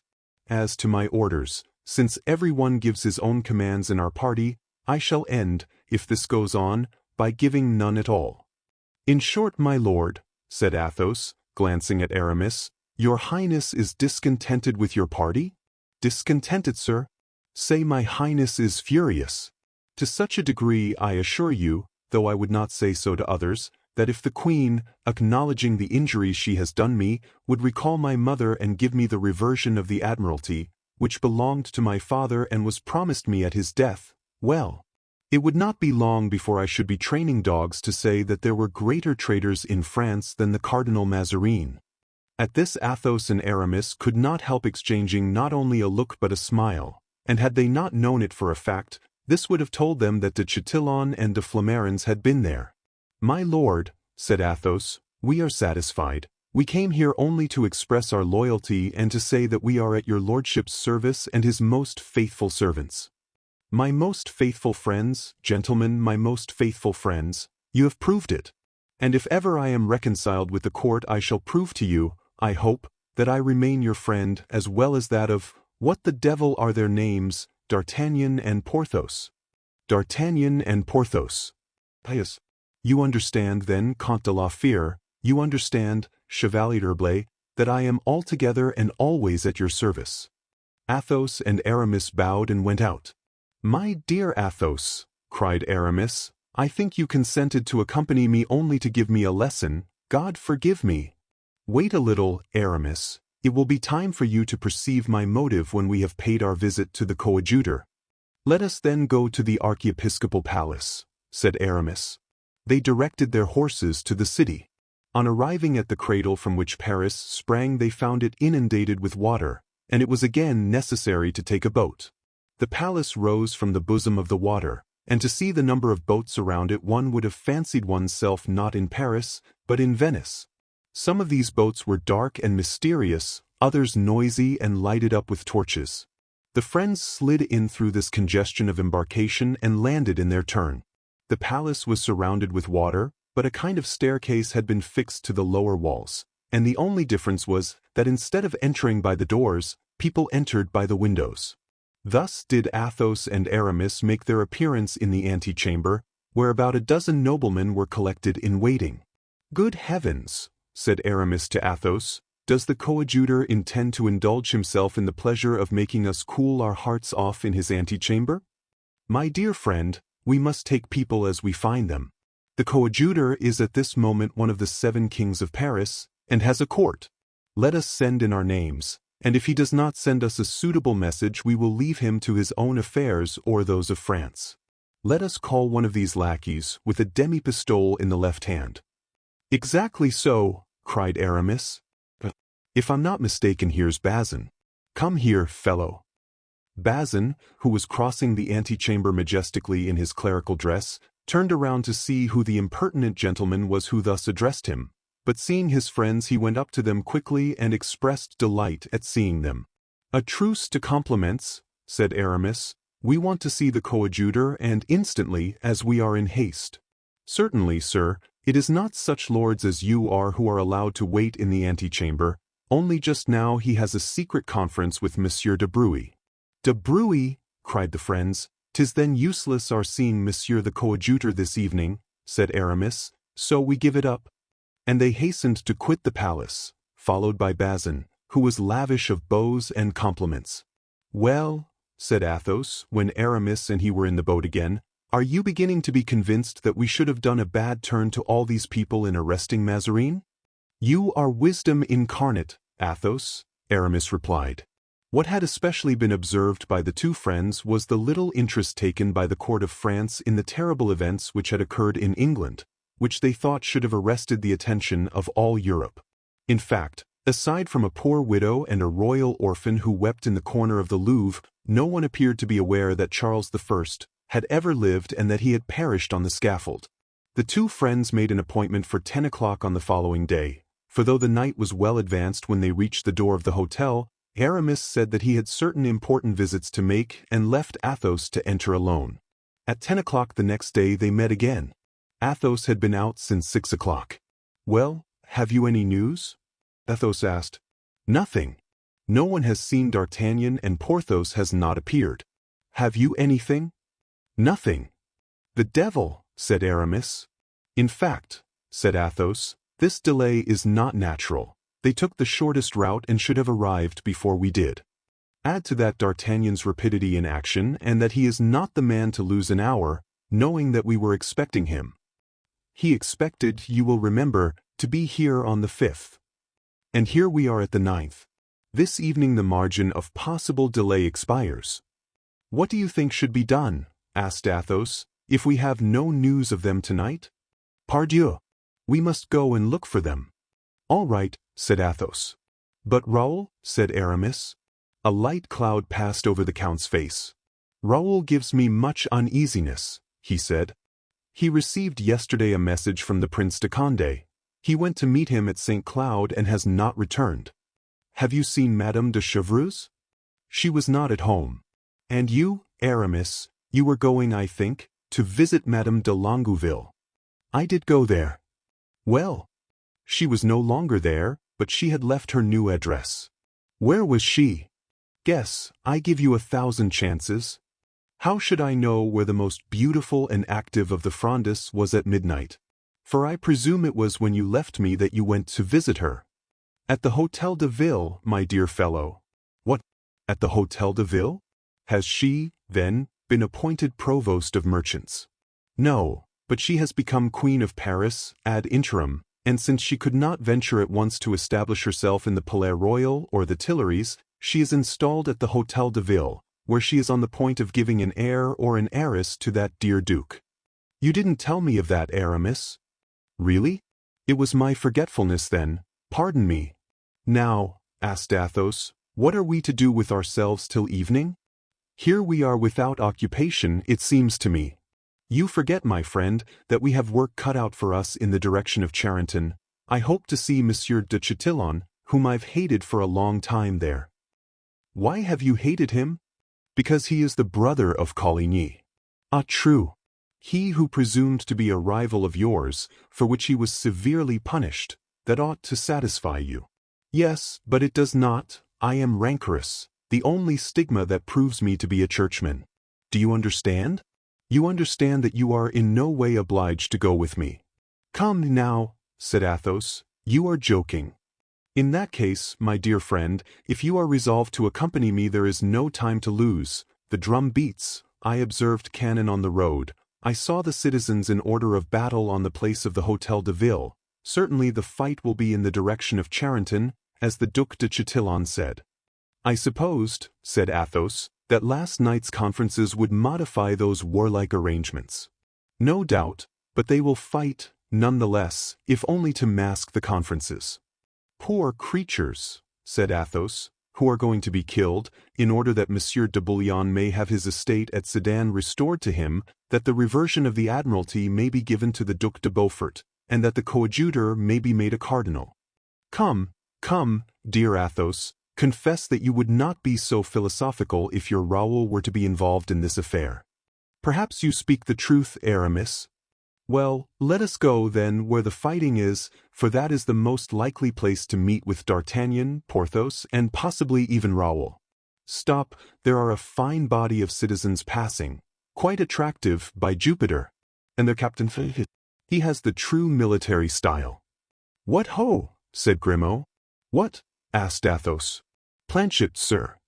Lieutenant yesterday, said Aramis. Captain today, Colonel, doubtless tomorrow. In a fortnight the fellow will be Marshal of France. Question him about the fight, said Athos. Planchet, prouder than ever of his new duties, deigned to explain to the two gentlemen that he was ordered to take up his position on the Place Royale with 200 men, forming the rear of the army of Paris, and to march on Charenton when necessary. This day will be a warm one, said Planchet, in a warlike tone. No doubt, said Aramis, but it is far from here to the enemy. Sir, the distance will be diminished, said a subordinate. Aramis saluted, then turning toward Athos. I don't care to camp on the Place Royale with all these people, he said. Shall we go forward? We shall see better what is going on. And then Monsieur de Chatillon will not come to the Place Royale to look for you. Come, then, my friend, we will go forward. Haven't you something to say to Monsieur de Flamarens on your own account? My friend, said Athos, I have made a resolution never to draw my sword save when it is absolutely necessary. And how long ago was that? When I last drew my poniard. But, good. Another souvenir of Monsieur Mordaunt. Well, my friend, nothing now is lacking except that you should feel remorse for having killed that fellow. Hush, said Athos, putting a finger on his lips, with the sad smile peculiar to him. Let us talk no more of Mordaunt, it will bring bad luck. And Athos set forward toward Charenton, followed closely by Aramis. Chapter 78. The Battle of Charenton. As Athos and Aramis proceeded, and passed different companies on the road, they became aware that they were arriving near the field of battle. "My friend," cried Athos suddenly, "where have you brought us? I fancy I perceive around us faces of different officers in the royal army. Is not that the Duc de Chatillon himself coming toward us with his brigadiers?" "Good day, sirs," said the Duke, advancing. "You are puzzled by what you see here, but one word will explain everything. There is now a truce and a conference. The Prince, Monsieur de Retz, the Duc de Beaufort, the Duc de Bouillon, are talking over public affairs. Now one of two things must happen. Either matters will not be arranged, or they will be arranged, in which last case I shall be relieved of my command and we shall still meet again." "Sir," said Aramis, "you speak to the point. Allow me to ask you a question. Where are the plenipotentiaries?" "At Charenton, in the second house on the right on entering from the direction of Paris." "And was this conference arranged beforehand?" "No, gentlemen, it seems to be the result of certain propositions which Mazarin made last night to the Parisians." Athos and Aramis exchanged smiles, for they well knew what those propositions were, to whom they had been made and who had made them. "And that house in which the plenipotentiaries are," asked Athos, "belongs to Monsieur de Chanleu, who commands your troops at Charenton. I say your troops, for I presume that you gentlemen are Frondeurs." "Yes, almost," said Aramis. "We are for the king and the princes," added Athos. "We must understand each other," said the Duke. "The king is with us and his generals are the Duke of Orleans and the Prince de Condé, although I must add, 'tis almost impossible now to know to which party anyone belongs." "Yes," answered Athos, "but his right place is in our ranks, with the Prince de Conti, de Beaufort, d'Elbeuf, and de Bouillon.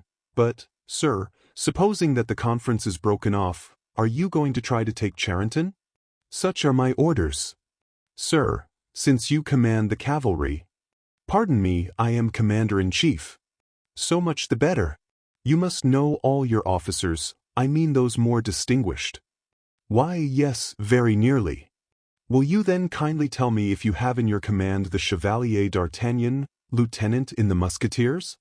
"No, sir, he is not with us. He left Paris more than 6 weeks ago and is believed to have gone on a mission to England." "I knew that, but I supposed he had returned." "No, sir, no one has seen him.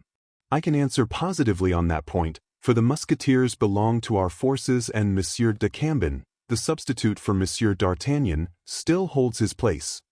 The two friends looked at each other. "You see," said Athos.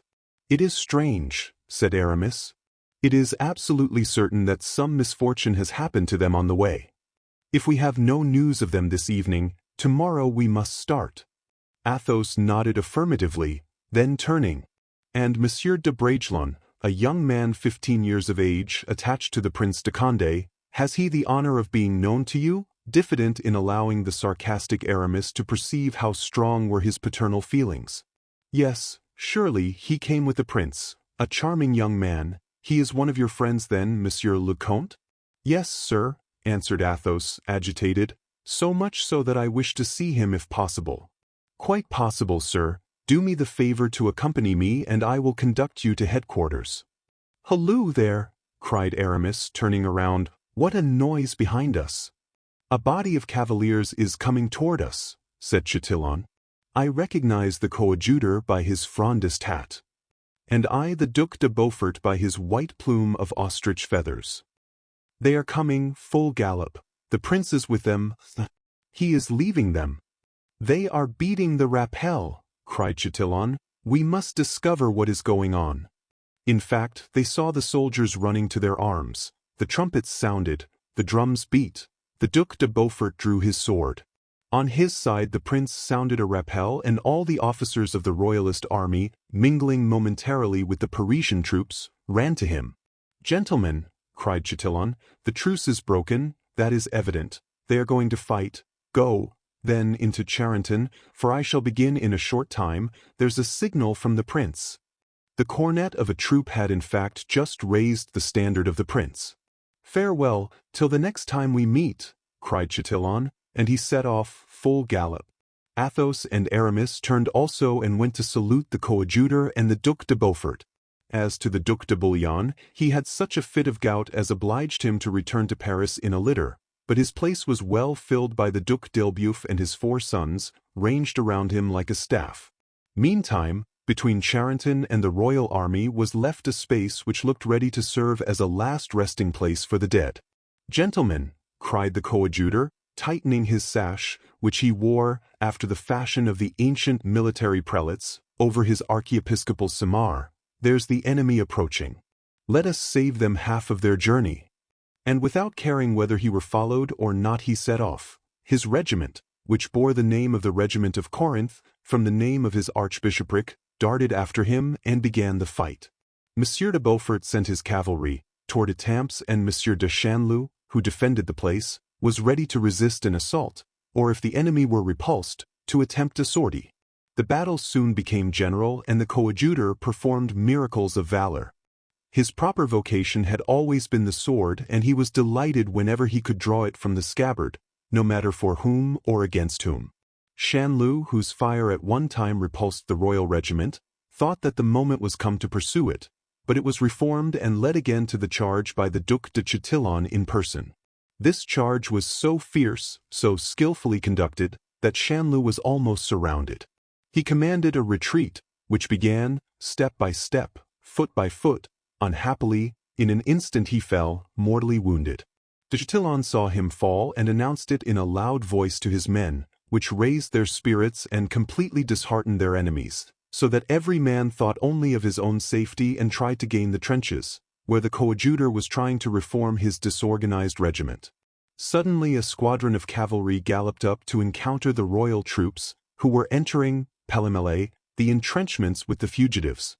Athos and Aramis charged at the head of their squadrons, Aramis with sword and pistol in his hands, Athos with his sword in his scabbard, his pistol in his saddlebags, calm and cool as if on the parade, except that his noble and beautiful countenance became sad as he saw slaughtered so many men who were sacrificed on the one side to the obstinacy of royalty and on the other to the personal rancor of the princes. Aramis, on the contrary, struck right and left and was almost delirious with excitement. His bright eyes kindled, and his mouth, so finely formed, assumed a wicked smile. Every blow he aimed was sure, and his pistol finished the deed, annihilated the wounded wretch who tried to rise again. On the opposite side 2 cavaliers, one covered with a gilt cuirass, the other wearing simply a buff doublet, from which fell the sleeves of a vest of blue velvet, charged in front. The cavalier in the gilt cuirass fell upon Aramis and struck a blow that Aramis parried with his wonted skill. "Ah, 'tis you, Monsieur de Chatillon," cried the chevalier. "Welcome to you, I expected you." "I hope I have not made you wait too long, sir," said the duke. "At all events, here I am." "Monsieur de Chatillon," cried Aramis, taking from his saddlebags a second pistol, "I think if your pistols have been discharged you are a dead man." "Thank God, sir, they are not." And the duke, pointing his pistol at Aramis, fired. But Aramis bent his head the instant he saw the duke's finger press the trigger, and the ball passed without touching him. "Oh, you've missed me," cried Aramis, "but I swear to heaven, I will not miss you." "If I give you time," cried the duke, spurring on his horse and rushing upon him with his drawn sword. Aramis awaited him with that terrible smile which was peculiar to him on such occasions, and Athos, who saw the duke advancing toward Aramis with the rapidity of lightning, was just going to cry out, "Fire! Fire!" when the shot was fired. De Chatillon opened his arms and fell back on the crupper of his horse. The ball had entered his breast through a notch in the cuirass. "I am a dead man," he said, and fell from his horse to the ground. "I told you this, I am now grieved I have kept my word. Can I be of any use to you?" Chatillon made a sign with his hand, and Aramis was about to dismount when he received a violent shock. 'Twas a thrust from a sword, but his cuirass turned aside the blow. He turned around and seized his new antagonist by the wrist, when he started back, exclaiming, "Raoul!" "Raoul!" cried Athos. The young man recognized at the same instant the voices of his father and the Chevalier d'Herblay. 2 officers in the Parisian forces rushed at that instant on Raoul, but Aramis protected him with his sword. "My prisoner!" he cried. Athos took his son's horse by the bridle and led him forth out of the melee. At this crisis of the battle, the prince, who had been seconding de Chatillon in the second line, appeared in the midst of the fight. His eagle eye made him known, and his blows proclaimed the hero. On seeing him, the regiment of Corinth, which the coadjutor had not been able to reorganize in spite of all his efforts, threw itself into the midst of the Parisian forces, put them into confusion, and re-entered Charenton flying. The coadjutor, dragged along with his fugitive forces, passed near the group formed by Athos, Raoul, and Aramis. Aramis could not in his jealousy avoid being pleased at the coadjutor's misfortune, and was about to utter some bon mot more witty than correct, when Athos stopped him. On, he cried, "this is no moment for compliments, or rather back, for the battle seems to be lost by the Frondeurs." "It is a matter of indifference to me," said Aramis. "I came here only to meet de Chatillon. I have met him, I am contented. 'Tis something to have met de Chatillon in a duel." "And besides, we have a prisoner," said Athos, pointing to Raoul. The 3 cavaliers continued their road on full gallop. "What were you doing in the battle, my friend?" inquired Athos of the youth. "'Twas not your right place, I think, as you were not equipped for an engagement." "I had no intention of fighting today, sir. I was charged, indeed, with a mission to the cardinal and had set out for Rouen, when, seeing Monsieur de Chatillon charge, an invincible desire possessed me to charge at his side. It was then that he told me 2 cavaliers of the Parisian army were seeking me and named the Comte de la Fere." "What? You knew we were there and yet wished to kill your friend the Chevalier?" "I did not recognize the Chevalier in armor, sir," said Raoul, blushing, "though I might have known him by his skill and coolness in danger." "Thank you for the compliment, my young friend," replied Aramis. "We can see from whom you learned courtesy. Then you were going to Rouen?" "Yes. I have a dispatch from the prince to his eminence." "You must still deliver it," said Athos. "No false generosity, Count. The fate of our friends, to say nothing of our own, is perhaps in that very dispatch." "This young man must not, however, fail in his duty," said Athos. "In the first place, Count, this youth is our prisoner. You seem to forget that. What I propose to do is fair in war. The vanquished must not be dainty in the choice of means. Give me the dispatch, Raoul." The young man hesitated and looked at Athos as if seeking to read in his eyes a rule of conduct. "Give him the dispatch, Raoul. You are the Chevalier's prisoner." Raoul gave it up reluctantly. Aramis instantly seized and read it. "You," he said, "you, who are so trusting, read and reflect that there is something in this letter important for us to see." Athos took the letter, frowning, but an idea that he should find something in this letter about D'Artagnan conquered his unwillingness to read it. "My lord, I shall send this evening to your eminence in order to reinforce the troop of Monsieur de Comminges, the 10 men you demand. They are good soldiers, fit to confront the 2 violent adversaries whose address and resolution your eminence is fearful of." "Oh," cried Athos. "Well," said Aramis, "what think you about these 2 enemies whom it requires, besides Comminges's troop, 10 good soldiers to confront? Are they not as like as 2 drops of water to D'Artagnan and Porthos?" "We'll search Paris all day long," said Athos, "and if we have no news this evening we will return to the road to Picardy, and I feel no doubt that, thanks to D'Artagnan's ready invention, we shall then find some clue which will solve our doubts. Yes, let us search Paris and especially inquire of Planchet if he has yet heard from his former master." "That poor Planchet! You speak of him very much at your ease, Aramis. He has probably been killed. All those fighting citizens went out to battle, and they have been massacred." It was, then, with a sentiment of uneasiness whether Planchet, who alone could give them information, was alive or dead, that the friends returned to the Place Royale. To their great surprise, they found the citizens still encamped there, drinking and bantering each other, although, doubtless, mourned by their families, who thought they were at Charenton in the thickest of the fighting. Athos and Aramis again questioned Planchet, but he had seen nothing of D'Artagnan. They wished to take Planchet with them, but he could not leave his troop, who at 5 o'clock returned home, saying that they were returning from the battle, whereas they had never lost sight of the bronze equestrian statue of Louis XIII. Chapter 79. The Road to Picardy. On leaving Paris, Athos and Aramis well knew that they would be encountering great danger, but we know that for men like these there could be no question of danger. Besides, they felt that the denouement of this second odyssey was at hand and that there remained but a single effort to make. Besides, there was no tranquility in Paris itself. Provisions began to fail, and whenever one of the Prince de Conti's generals wished to gain more influence, he got up a little popular tumult, which he put down again, and thus for the moment gained a superiority over his colleagues.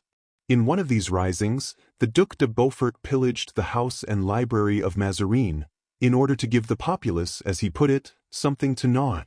Athos and Aramis left Paris after this coup d'etat, which took place on the very evening of the day in which the Parisians had been beaten at Charenton. They quitted Paris, beholding it abandoned to extreme want, bordering on famine, agitated by fear, torn by faction. Parisians and Frondeurs as they were, the two friends expected to find the same misery, the same fears, the same intrigue in the enemy's camp. But what was their surprise, after passing Saint-Denis, to hear that at Saint-Germain people were singing and laughing, and leading generally cheerful lives. The two gentlemen traveled by byways in order not to encounter the Mazarinists scattered about the Isle of France, and also to escape the Frondeurs, who were in possession of Normandy and who never failed to conduct captives to the Duc de Longueville, in order that he might ascertain whether they were friends or foes. Having escaped these dangers, they returned by the main road to Boulogne, at Abbeville, and followed it step by step, examining every track. Nevertheless, they were still in a state of uncertainty. Several inns were visited by them, several innkeepers questioned, without a single clue being given to guide their inquiries, when at Montreuil Athos felt upon the table that something rough was touching his delicate fingers. He turned up the cloth and found these hieroglyphics carved upon the wood with a knife. Port. Dar. 2d February. "This is capital," said Athos to Aramis. "We were to have slept here, but we cannot, we must push on." They rode forward and reached Abbeville. There the great number of inns puzzled them. They could not go to all. How could they guess in which those whom they were seeking had stayed? "Trust me," said Aramis, "do not expect to find anything in Abbeville. If we had only been looking for Porthos, Porthos would have stationed himself in one of the finest hotels and we could easily have traced him. But D'Artagnan is devoid of such weaknesses. Porthos would have found it very difficult even to make him see that he was dying of hunger. He has gone on his road as inexorable as fate, and we must seek him somewhere else." They continued their route. It had now become a weary and almost hopeless task, and had it not been for the threefold motives of honor, friendship, and gratitude, implanted in their hearts, our two travelers would have given up many a time their rides over the sand, their interrogatories of the peasantry, and their close inspection of faces. They proceeded thus to Peronne. Athos began to despair. His noble nature felt that their ignorance was a sort of reflection upon them. They had not looked carefully enough for their lost friends. They had not shown sufficient pertinacity in their inquiries. They were willing and ready to retrace their steps, when, in crossing the suburb which leads to the gates of the town, upon a white wall which was at the corner of a street turning around the rampart, Athos cast his eyes upon a drawing in black chalk, which represented, with the awkwardness of a first attempt, two cavaliers riding furiously. One of them carried a roll of paper on which were written these words: "They are following us." "Oh," exclaimed Athos, "here it is, as clear as day." Pursued as he was, D'Artagnan would not have tarried here 5 minutes had he been pressed very closely, which gives us hopes that he may have succeeded in escaping. Aramis shook his head. Had he escaped, we should either have seen him or have heard him spoken of. "You are right, Aramis, let us travel on." To describe the impatience and anxiety of these two friends would be impossible. Uneasiness took possession of the tender, constant heart of Athos, and fearful forecasts were the torment of the impulsive Aramis. They galloped on for 2 or 3 hours as furiously as the cavaliers on the wall. All at once, in a narrow pass, they perceived that the road was partially barricaded by an enormous stone. It had evidently been rolled across the pass by some arm of giant strength. Aramis stopped. "Oh," he said, looking at the stone, "this is the work of either Hercules or Porthos. Let us get down, count, and examine this rock." They both alighted. The stone had been brought with the evident intention of barricading the road, but someone having perceived the obstacle had partially turned it aside. With the assistance of Blaisois and Grimaud, the friends succeeded in turning the stone over. Upon the side next the ground were scratched the following words: 8 of the light dragoons are pursuing us. If we reach Compiègne we shall stop at the Peacock. It is kept by a friend of ours. "At last we have something definite," said Athos. "Let us go to the Peacock." "Yes," answered Aramis, "but if we are to get there we must rest our horses, for they are almost broken-winded." Aramis was right. They stopped at the first tavern and made each horse swallow a double quantity of corn steeped in wine. They gave them 3 hours' rest and then set off again. The men themselves were almost dead with fatigue, but hope supported them. In 6 hours they reached Compiègne and alighted at the Peacock. The host proved to be a worthy man, as bald as a Chinaman. They asked him if some time ago he had not received in his house 2 gentlemen who were pursued by dragoons. Without answering he went out and brought in the blade of a rapier. "Do you know that?" he asked. Athos merely glanced at it. "'Tis D'Artagnan's sword," he said. "Does it belong to the smaller or to the larger of the 2? asked the host. "To the smaller." "I see that you are the friends of these gentlemen. Well, what has happened to them?" "They were pursued by 8 of the light dragoons, who rode into the courtyard before they had time to close the gate." 8, said Aramis. "It surprises me that 2 such heroes as Porthos and D'Artagnan should have allowed themselves to be arrested by 8 men. The 8 men would doubtless have failed had they not been assisted by 20 soldiers of the regiment of Italians in the king's service, who are in garrison in this town, so that your friends were overpowered by numbers." "Arrested, were they?" inquired Athos. "Is it known why?" "No, sir, they were carried off instantly, and had not even time to tell me why. But as soon as they were gone I found this broken sword blade, as I was helping to raise 2 dead men and 5 or 6 wounded ones." "'Tis still a consolation that they were not wounded," said Aramis. "Where were they taken?" asked Athos. "Toward the town of Louvres," was the reply. The 2 friends, having agreed to leave Blaisois and Grimaud at Compiègne with the horses, resolved to take post-horses, and having snatched a hasty dinner they continued their journey to Louvres. Here they found only one inn, in which was consumed a liqueur which preserves its reputation to our time and which is still made in that town. "Let us alight here," said Athos. "D'Artagnan will not have let slip an opportunity of drinking a glass of this liqueur, and at the same time leaving some trace of himself." They went into the town and asked for 2 glasses of liqueur, at the counter, as their friends must have done before them. The counter was covered with a plate of pewter. Upon this plate was written with the point of a large pin, "Roule D." "They went to Roule," cried Aramis. "Let us go to Roule," said Athos. "It is to throw ourselves into the wolf's jaws," said Aramis. "Had I been as great a friend of Jonah as I am of D'Artagnan, I should have followed him even into the inside of the whale itself, and you would have done the same, Aramis." "Certainly, but you make me out better than I am, dear Count. Had I been alone I should scarcely have gone to Roule without great caution. But where you go, I go." They then set off for Roule. Here the deputies of the Parliament had just arrived, in order to enter upon those famous conferences which were to last 3 weeks, and produced eventually that shameful peace, at the conclusion of which the prince was arrested. Roule was crowded with advocates, presidents and councillors, who came from the Parisians, and, on the side of the court, with officers and guards.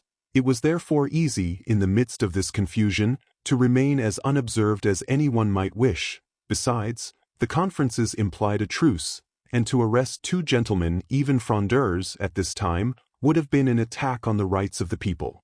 The 2 friends mingled with the crowd and fancied that everyone was occupied with the same thought that tormented them.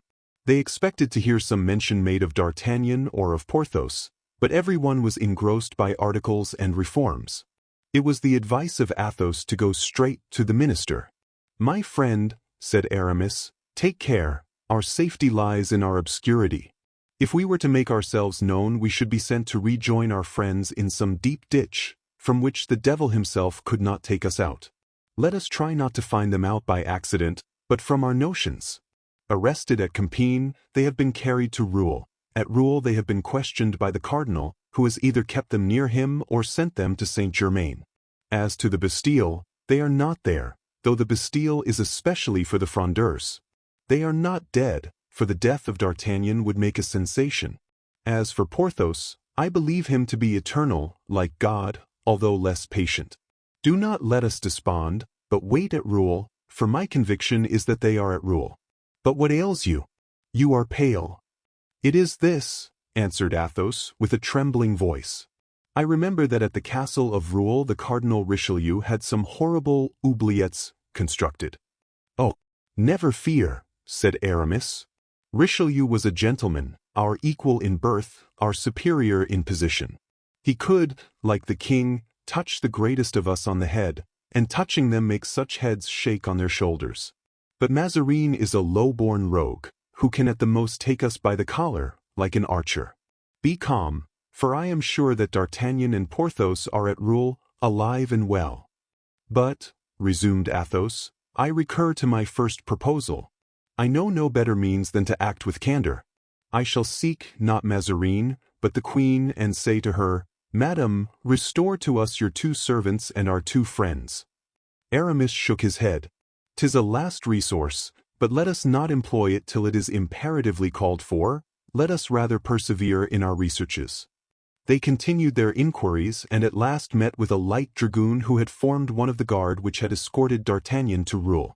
Athos, however, perpetually recurred to his proposed interview with the queen.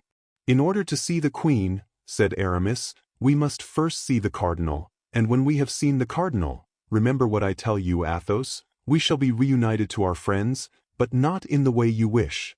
Now, that way of joining them is not very attractive to me, I confess. Let us act in freedom, that we may act well and quickly." "I shall go," he said, "to the queen." "Well, then," answered Aramis, "pray tell me a day or 2 beforehand, that I may take that opportunity of going to Paris." "To whom?" "Zounds! How do I know? Perhaps to Madame de Longueville. She is all-powerful yonder, she will help me. But send me word should you be arrested, for then I will return directly."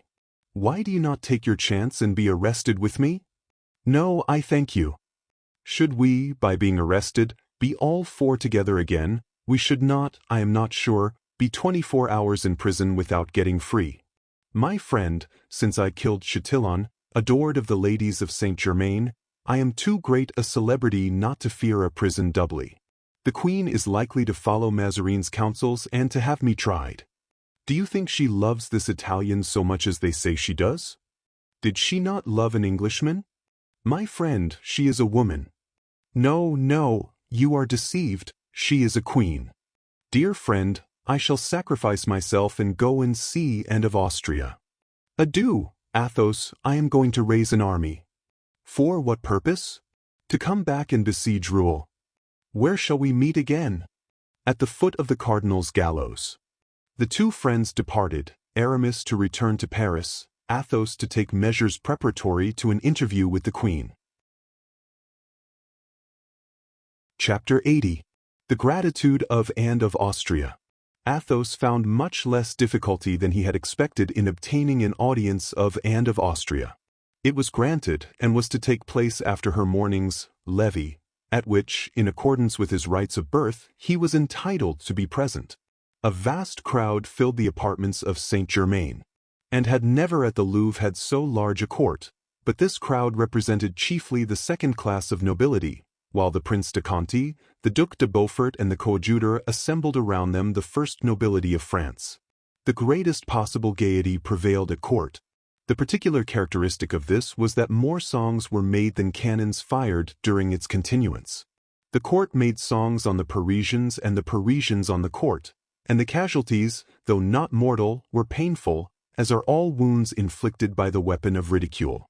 In the midst of this seeming hilarity, nevertheless, people's minds were uneasy. Was Mazarin to remain the favorite and minister of the queen? Was he to be carried back by the wind which had blown him there? Everyone hoped so that the minister felt that all around him, beneath the homage of the courtiers, lay a fund of hatred, ill disguised by fear and interest. He felt ill at ease and at a loss what to do. Condé himself, whilst fighting for him, lost no opportunity of ridiculing, of humbling him. The queen, on whom he threw himself as sole support, seemed to him now not much to be relied upon. When the hour appointed for the audience arrived, Athos was obliged to stay until the queen, who was waited upon by a new deputation from Paris, had consulted with her minister as to the propriety and manner of receiving them. All were fully engrossed with the affairs of the day. Athos could not therefore have chosen a more inauspicious moment to speak of his friends, poor atoms, lost in that raging whirlwind. But Athos was a man of inflexible determination. He firmly adhered to a purpose once formed, when it seemed to him to spring from conscience and to be prompted by a sense of duty. He insisted on being introduced, saying that although he was not a deputy from Monsieur de Conti, or Monsieur de Beaufort, or Monsieur de Bouillon, or Monsieur d'Elbeuf, or the coadjutor, or Madame de Longueville, or Broussel, or the Parliament, and although he had come on his own private account, he nevertheless had things to say to Her Majesty of the utmost importance. The conference being finished, the Queen summoned him to her cabinet. Athos was introduced and announced by name. It was a name that too often resounded in Her Majesty's ears and too often vibrated in her heart for Anne of Austria not to recognize it. Yet she remained impassive, looking at him with that fixed stare which is tolerated only in women who are queens, either by the power of beauty or by the right of birth. "It is then a service which you propose to render us, Count?" asked Anne of Austria, after a moment's silence. "Yes, madam, another service," said Athos, shocked that the queen did not seem to recognize him. Athos had a noble heart, and made, therefore, but a poor courtier, and frowned. Mazarin, who was sitting at a table folding up papers, as if he had only been a secretary of state, looked up. "Speak," said the queen. Mazarin turned again to his papers. "Madam," resumed Athos, "two of my friends, named D'Artagnan and Monsieur du Vallon, sent to England by the cardinal, suddenly disappeared when they set foot on the shores of France. No one knows what has become of them." "Well," said the queen, "I address myself, therefore, first to the benevolence of your Majesty, that I may know what has become of my friends, reserving to myself, if necessary, the right of appealing hereafter to your justice." "Sir," replied Anne, with a degree of haughtiness which to certain persons became impertinence, "this is the reason that you trouble me in the midst of so many absorbing concerns. An affair for the police. Well, sir, you ought to know that we no longer have a police, since we are no longer at Paris. I think your Majesty will have no need to apply to the police to know where my friends are, but that if you will deign to interrogate the cardinal, he can reply without any further inquiry than into his own recollections." "But, God forgive me," cried Anne, with that disdainful curl of the lips peculiar to her, "I believe that you are yourself interrogating." "Yes, madam, here I have a right to do so, for it concerns Monsieur d'Artagnan."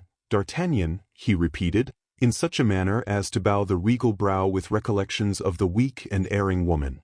The cardinal saw that it was now high time to come to the assistance of Anne.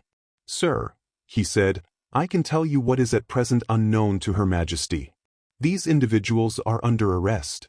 They disobeyed orders." "I beg of your Majesty, then," said Athos, calmly and not replying to Mazarin, "to quash these arrests of Messrs. D'Artagnan and du Vallon. What you ask is merely an affair of discipline and does not concern me," said the queen. "Monsieur d'Artagnan never made such an answer as that when the service of your Majesty was concerned," said Athos, bowing with great dignity. He was going toward the door when Mazarin stopped him. "You, too, have been in England, sir?" he said, making a sign to the queen, who was evidently going to issue a severe order. "I was a witness of the last hours of Charles I, poor king, culpable, at the most, of weakness, how cruelly punished by his subjects. Thrones are at this time shaken, and it is to little purpose for devoted hearts to serve the interests of princes. This is the second time that Monsieur d'Artagnan has been in England. He went the first time to save the honor of a great queen, the second, to avert the death of a great king. Sir, said Anne to Mazarin, with an accent from which daily habits of dissimulation could not entirely chase the real expression, see if we can do something for these gentlemen. I wish to do, madam, all that your majesty pleases. Do what Monsieur de la Fere requests. That is your name, is it not, sir? I have another name, madam. I am called Athos. Madam, said Mazarin with a smile, you may rest easy. Your wishes shall be fulfilled. You hear, sir? Said the queen. Yes, madam, I expected nothing less from the justice of your majesty. May I not go and see my friends? Yes, sir, you shall see them. But, apropos, you belong to the Fronde, do you not? Madam, I serve the king. Yes, in your own way. My way is the way of all gentlemen, and I know only one way, answered Athos, haughtily. Go, sir, then, said the queen. You have obtained what you wish, and we know all we desire to know. Scarcely, however, had the tapestry closed behind Athos when she said to Mazarin, Cardinal, desire them to arrest that insolent fellow before he leaves the court. Your Majesty, answered Mazarin, desires me to do only what I was going to ask you to let me do. These bravos who resuscitate in our epic the traditions of another reign are troublesome. Since there are two of them already there, let us add a third. Athos was not altogether the queen's dupe, but he was not a man to run away on suspicion, above all, when distinctly told that he should see his friends again. He waited, then, in the antechamber with impatience, till he should be conducted to them. He walked to the window and looked into the court. He saw the deputation from the Parisians enter it. They were coming to assign the definitive place for the conference and to make their bow to the queen. A very imposing escort awaited them without the gates.